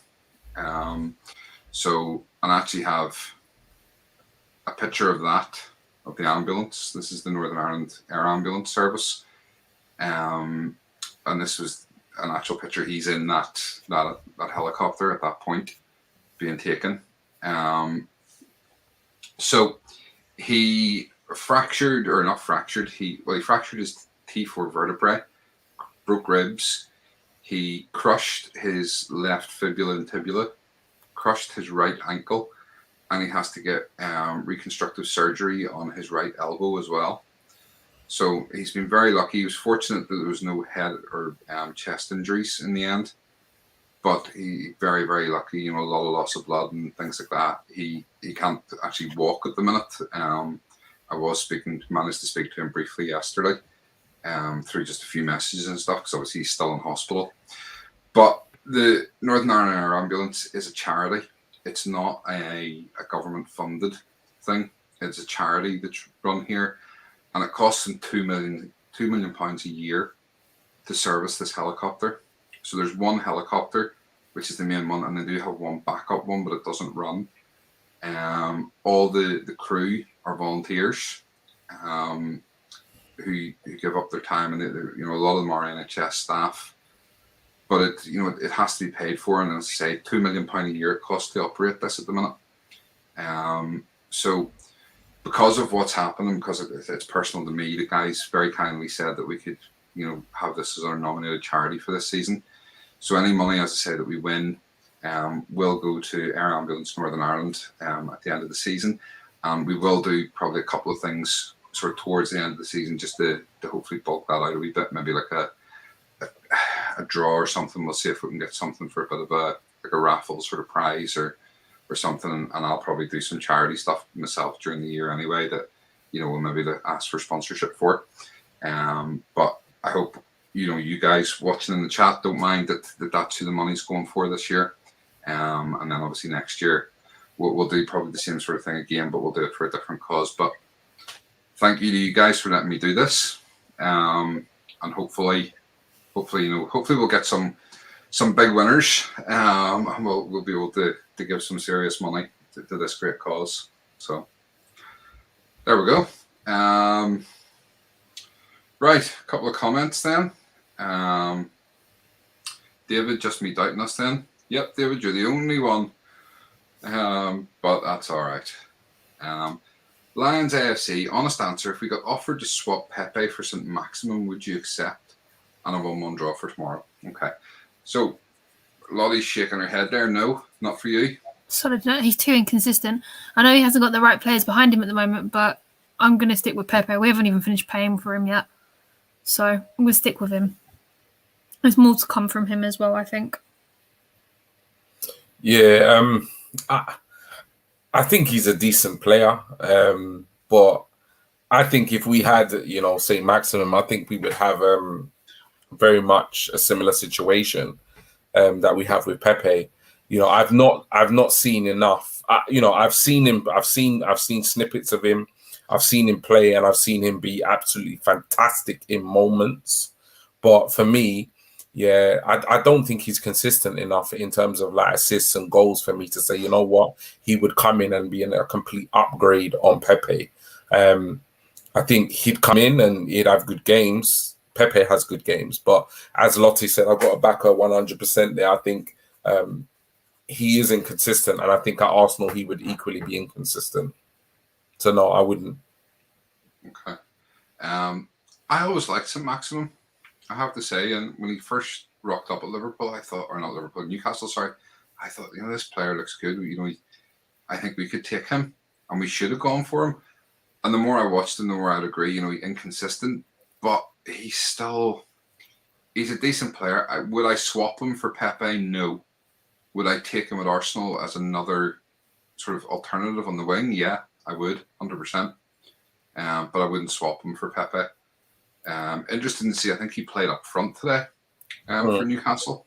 So, it's interesting that that's where they're deploying him at the minute. So there you go. Answered. Georgina, amazing cause. Thank you. Bungle, proper worthy cause. Thank you very much. David, worthy cause. And Swire, wonderful cause. Thank you, guys. I appreciate that. So, Turf Moor tomorrow. I take it, Lottie, you're not going up to the game? No, I've been to Turf Moor. I've been there enough to last me a lifetime. I never want to go back to Turf Moor. So I will be getting up and watching from my sofa tomorrow. But I will be sending in a fan photo. I don't know if you guys are going to be able to watch the game tomorrow. Will you be? Yeah, so no, I won't be there. No, I meant you could, if you're at home, G, you got to take a selfie for us. Oh, yeah, get involved in fan photos. So do you, Stephen, if you do get a chance to watch the game. If you guys are busy, that's all right. Yeah, no, I'll definitely be watching the game. I'm at home. I think I'm at home with the kids tomorrow. So I'll definitely be watching the game. I don't think it's being televised on Sky or BT or anything like that. No, it's a 3 o'clock kickoff. But yeah, I'll definitely get a stream up from somewhere and watch the game. So yeah, I'll definitely pop over a selfie. Yeah, definitely. What about you, Stephen? It's funny, obviously, you mentioned that because I had this all queued up and you didn't know. Yeah, anybody might have who's seen at the bottom watching, of the screen.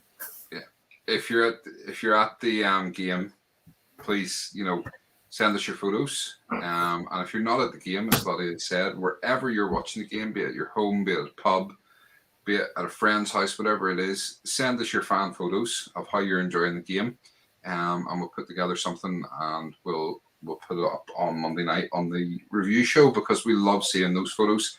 There's so much fun to actually see how you guys are actually watching and getting involved. Okay, a couple more comments. Jamie, absolutely wonderful cause, Stephen. Our golf club raised a lot of money for them after an incident with a past captain at his home during the summer, that young boy drowning in Swatra too. Yeah, absolutely. And Jamie, you and me maybe have to catch up and see what we can do. Maybe do something together at, raise a bit more money for them. Joseph, lovely place, Burnley. Nah, you're all right. David, not live TV, so I won't stream it. Fair enough. Swart, I will send some photos from my end. I will have some snacks ready for this game. Some pickle much. I love to hear Pringles. That. David, if it's not a disaster, I'll see highlights. Excellent. Okay. Right. I think we're kind of coming to the end. Just want to bring people's attention to this if they haven't already seen it. Obviously, it's our Win a Signed Thierry Henry boot. The tweet is up. It's the pinned tweet on the Cannon Chatter page. You need to like the tweet, retweet it, and make sure you're following both Cannon Chatter and Matchday, who are our sponsor. And this signed Thierry Henry boot has been generously donated by Dan from the Matchday. And if you haven't done that, you can't win it. And it's a great prize. So make sure and get on and do that. And make sure you're telling everybody else to get on and do it. Because we would love to get loads of people involved. So that Dan goes, this is a success, and gives us even more great prizes to give away. So if you haven't done it, get on there after the show and do it. G, Lottie, anything else you want to talk about? No. Fantasy football. How did you guys do last week? Then, Lottie. Tell us about fantasy football. I've just asked you guys. How did you guys do last week? Was it green arrows or red arrows? Was it up or down? That's what I'm going to know. Out of the three of us, I was the one that was clearly doing the worst. So I was really, really in need of a good week. And it was all good. It wasn't all good, but it was better than what I've done so far. So I think I climbed about 30 odd places.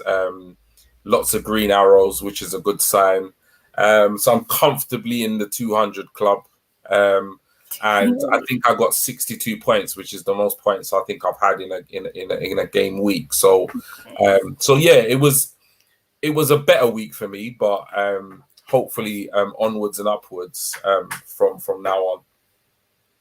That's good to hear, Stephen.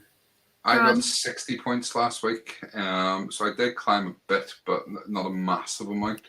I texted you the other night, and I was like like 16 points behind you or something. But then all the bonus points and stuff had to come on, and all of a sudden I'm like 40 or 50 behind you again. Well, I'm on 256. You're on 221, so you're not that far behind. Still far enough. No, I know I had a meltdown at Norwich, but I did all right this week. I scored another solid 70, even though I'd lost two of my forwards. So I'm quite happy. And all I've got to say now, boys, is catch me if you can. I'm on a roll. But at the moment, 4 games into the season, let's not get carried away. Actually, it's game week 5 as of tonight. Has anybody got any points tonight? That's actually a point. I know you do. You do. Who did you have? Who played tonight for you, Stephen? Who played for me tonight? Who was playing tonight? It was Leeds and Newcastle. Oh, nice! It was what? It's a 1-1. It was a 1-1 draw in the end, I think. Yeah, Maxim and Rafinha that scored. Yeah. Anyway, back to the fantasy football. I'm back. I'm now 5 points tonight. You're ahead of us. You're winning so far this weekend. So far, I'm in 60th place. I've climbed 7 after all my moaning last week. Stephen, you're sitting in 121th place with 221 How many points you got, Lottie? 256. 256. Yeah. Stephen's in 121st place with 221, and G's in 165th with 200 points. But the good news is we're all on the 200-point club. Yeah. So quite happy. And our current leader at the moment is already in the 300-point club. Wow. Is Jay Jones with Shaw, Dunk, Redemption, which I thought was really, really good. Wicked name. And that's it at the moment. I don't know, guys, how are you getting on in the chat? Let me know where you're sitting. Obviously, there's like over 200. There's 200 players. And I can't see everybody. Yeah. But game week 5 is now started. Who did you guys captain this week? I've gone for someone very unusual. So I'm just curious who you guys have gone for. My captain is still Van Dijk. I'm not changing it. Nice. G? My captain's Lukaku because I want him to bang. I want him to bang tomorrow. Listen, the way Tottenham, the first couple of games they won, and then everyone was like, yeah, title challenge. The wheels are falling off with all the injuries and whatnot. The wheels are falling off. I actually think, I think somebody put it in the chat earlier about Chelsea getting a 5-0. I don't think it will be 5-0, but I think Chelsea could literally take them apart tomorrow. When is the Tottenham Chelsea game? Is it Sunday? I think Sunday. It's the last game of the weekend. I think it is. Let me just have a double check. No, I definitely want Lukaku to rake in the FPL points. Although Lukaku's going to have a field day against Spurs, to be honest. Although I didn't captain him, I went for Trent Alexander-Arnold to this time round. He has been raking my points in, so I thought, you know what, let me go for him. Yeah, he gets so many assists. It's unreal. Yeah, and he's had clean sheets as well, and that's where I've been getting my points. 12 points a week, solid. While you're checking the fixture, sorry, I'm just going to read a couple of these comments. I'm on to that. I want to know, guys, has anybody used their wild card and repicked their entire team yet? Given that we've only had 4 games. Let's see where we've got to. So, Keith, great show, guys. Well done. David, it was my best week, but no progress because everyone else did really well. Swart, I'm happy with Green Arrow, irrespective of points. David, and you were happy with your extra sub points, Lottie, which helped you beat my score. Swart, I'm afraid of getting a red arrow this match week. Fingers crossed. TSG_22_HD. I used my boosts in the Fantasy Premier League 1. Matt, praying for this week on Fantasy Football. Georgina, hers is shocking. Jamie, Matt, and I are going head to head. David, I had no players tonight, so I took out St. Maximum. TSG22, I got Bamford and the Leeds goalkeeper in mine. Yeah, I actually have the Leeds goalkeeper on my bench. He's my sub keeper. Bungle, before the Leeds game, I was sitting at 5k or 342 points. No Rafinha or Bamford. That's good. Matt, 22nd. I'm coming for you, Matt. You're next on my hit list. David's 168th with 202 points. He put in Yoda, who's his captain. They've put him as a midfielder, so that may work out very well. Start, my captain is still Salah. I hope he scores against Palace. David, I've used my triple captain for this week. TSG22, my captain is Bamford. Nice. You'll have done well tonight. If I got 5 points off of Bamford tonight, you would have got them doubled it. David, I've now used wildcard, free hit, and triple captain. Wow. You didn't save anything for the double game week? Wow. Swart's currently 102nd with 233 points. Well done. Oh, you two need to catch him. Yeah. Spurs and Chelsea are the last game of the weekend for game week 5. Yeah, 4:30, isn't it? Yeah, 4:30. Yeah. The last game of the weekend. I don't usually support. Well, I don't support Chelsea, but I want Lukaku to bang. Honestly, It's because you want the FPL points. Yeah, I want him to get a hat trick. It was a bit like after the Norwich game when they were playing. Who was they playing? Whoever they were playing last week, and I was watching him score, and I'm sitting there thinking in my head, "Yes, points, points, points." But I had to keep a straight face because obviously I'm in the Arsenal pub. It will also it'd just be good as well if they get a good tanking before the North London derby. Yeah, it's what we. That's what they need. Yeah. And hopefully, a couple of injuries will return. David says he forgot about double game week, but guess that would just act as my booster. Fingers crossed. Right. If anybody has any more questions for us, drop them in the chat now. Lottie, I'm going to let you rest for a wee minute. We're going to get G to do lots of talking for a couple of minutes here. That's all right. He hasn't done loads of talking in weeks. Your turn. Tell us about this subscriber challenge. Yeah, so the subscriber challenge is still up and running. So the first subscriber challenge that we had, we didn't quite hit the target that we wanted. We wanted to hit, I believe it was 500 subscribers before the start of the new Premier League season. And that would have meant we would have seen Stephen with bleached blonde hair. So we didn't quite hit the numbers, but obviously the subscribers are growing, growing slowly. And I think more importantly, organically, in that, you guys are kind of tuning in, word of mouth. Obviously conversations are being had, and each week we are seeing new faces, and we are seeing we've built up quite a loyal regular kind of fan base with you guys kind of tuning each week. So the second part of our subscriber challenge is if we can hit 1,000 subscribers between now and the 31st of December this year. So if we can hit 1,000 subscribers between now and the end of the year, then you will have the opportunity to see me with bleach blonde hair. As you can see, I have quite dark curls or wavy hair. So if you want to see it, please do get it. Won't be no eyebrows. Listen, like, don't even start. It won't. It will not be eyebrows. It will be hair. It will be hair. Do you know what? I just threw a fishing line out there and you bit. I win. Thank you very much. It's not happening. I'm telling you that for now. It's not happening. But yeah, if you do want to see G Talks Arsenal, myself, with bleach blonde hair, please do get subscribing. We need to hit 1,000 subscribers between now and the end of the year.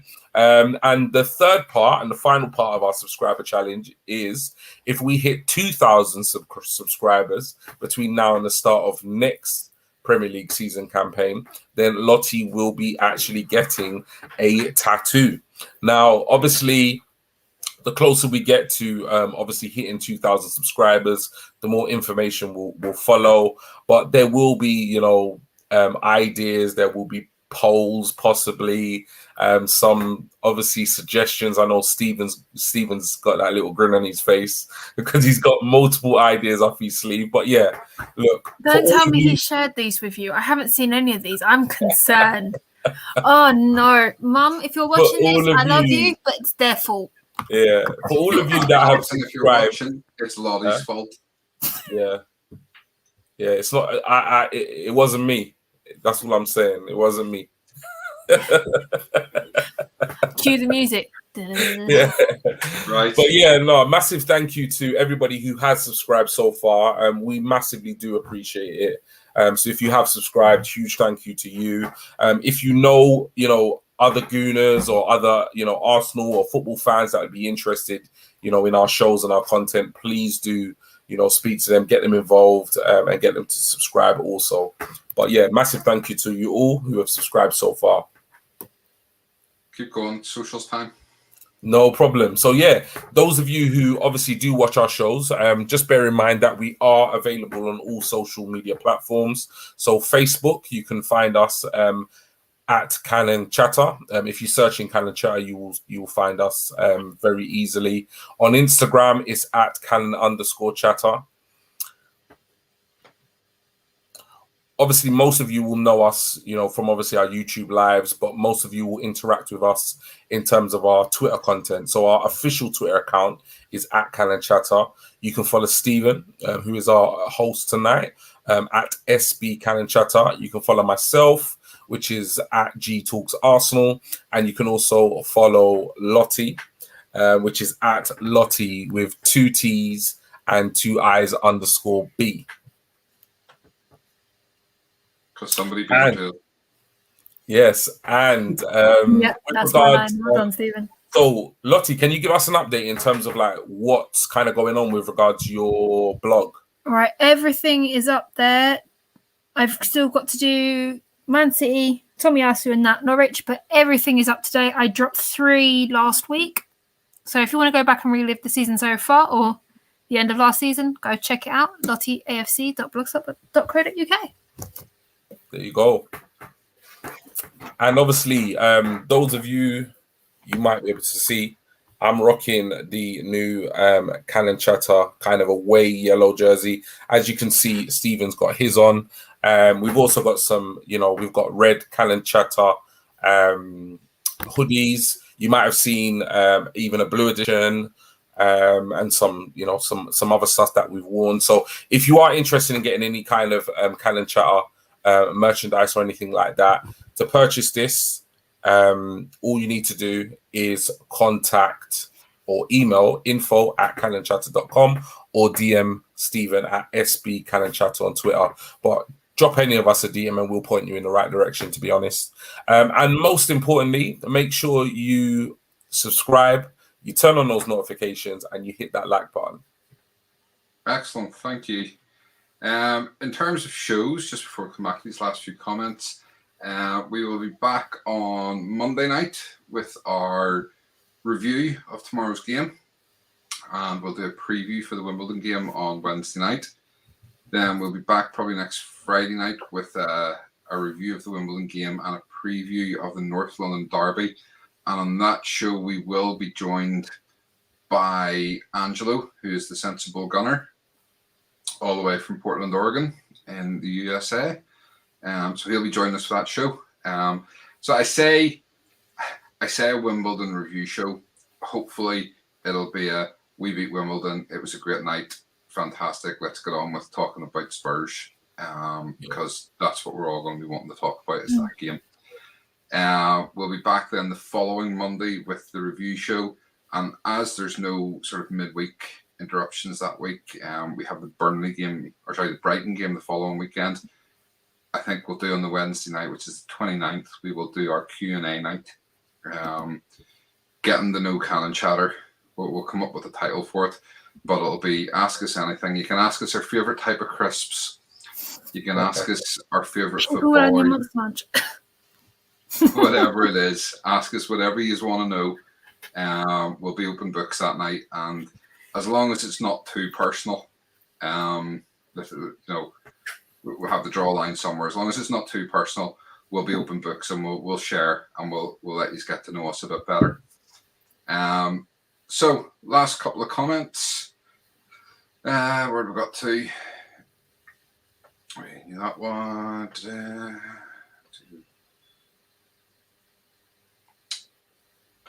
Oh, there we go. Anything latest on Jack Wilshere? Is he joining us for training or not? I think they're still having conversations about him potentially coming for training, but I think Arteta's kind of brushed it off the thought of any chance of him signing for the club. Arteta said they're willing to have a conversation and do what they can to help him, but I don't think there's any intention of him coming to play.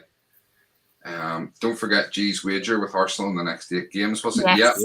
Yes, we haven't forgot about that, G. 100%. I stand by that.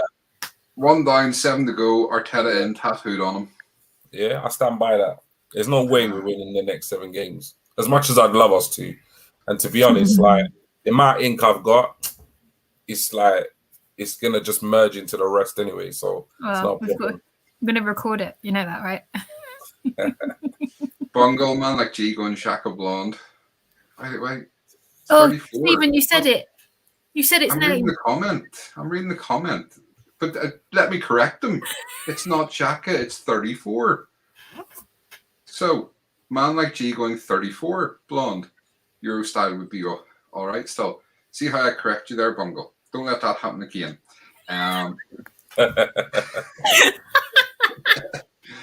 Do you know what? It would be brilliant. And do you know what you need to do, Bungle, is you need to make sure that everybody you know, every Arsenal supporter that you know has liked and subscribed to our channel. Even if they're not Arsenal supporters, just take their phones. Take people you work with, just take their phones and start subscribing. Just do it. Everybody do the same thing. Weezy J, Lottie should have the spud symbol and 3 on one side, 4 on the other. Yeah, that's one option. Jay, can we put it on your forehead or on top of your head, since there's no hair? That's a good idea. Have a great weekend, David. Have a great weekend yourself, buddy.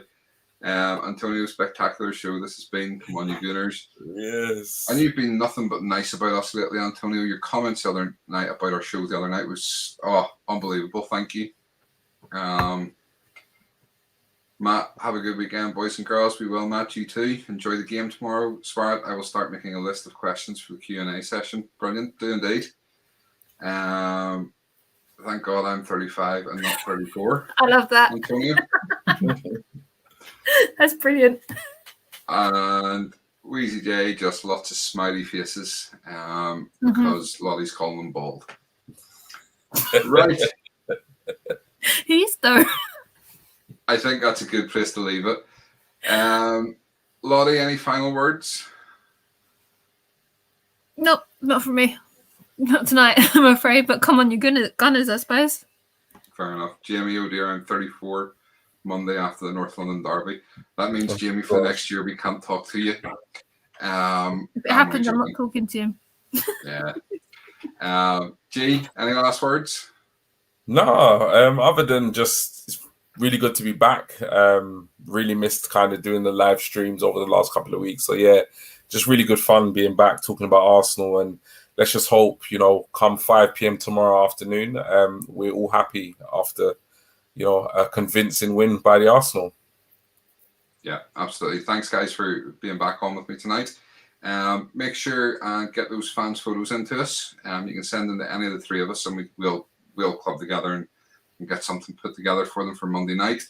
Join us on Monday night. Hopefully there'll be 3 happy faces here and lots of happy people in the chat.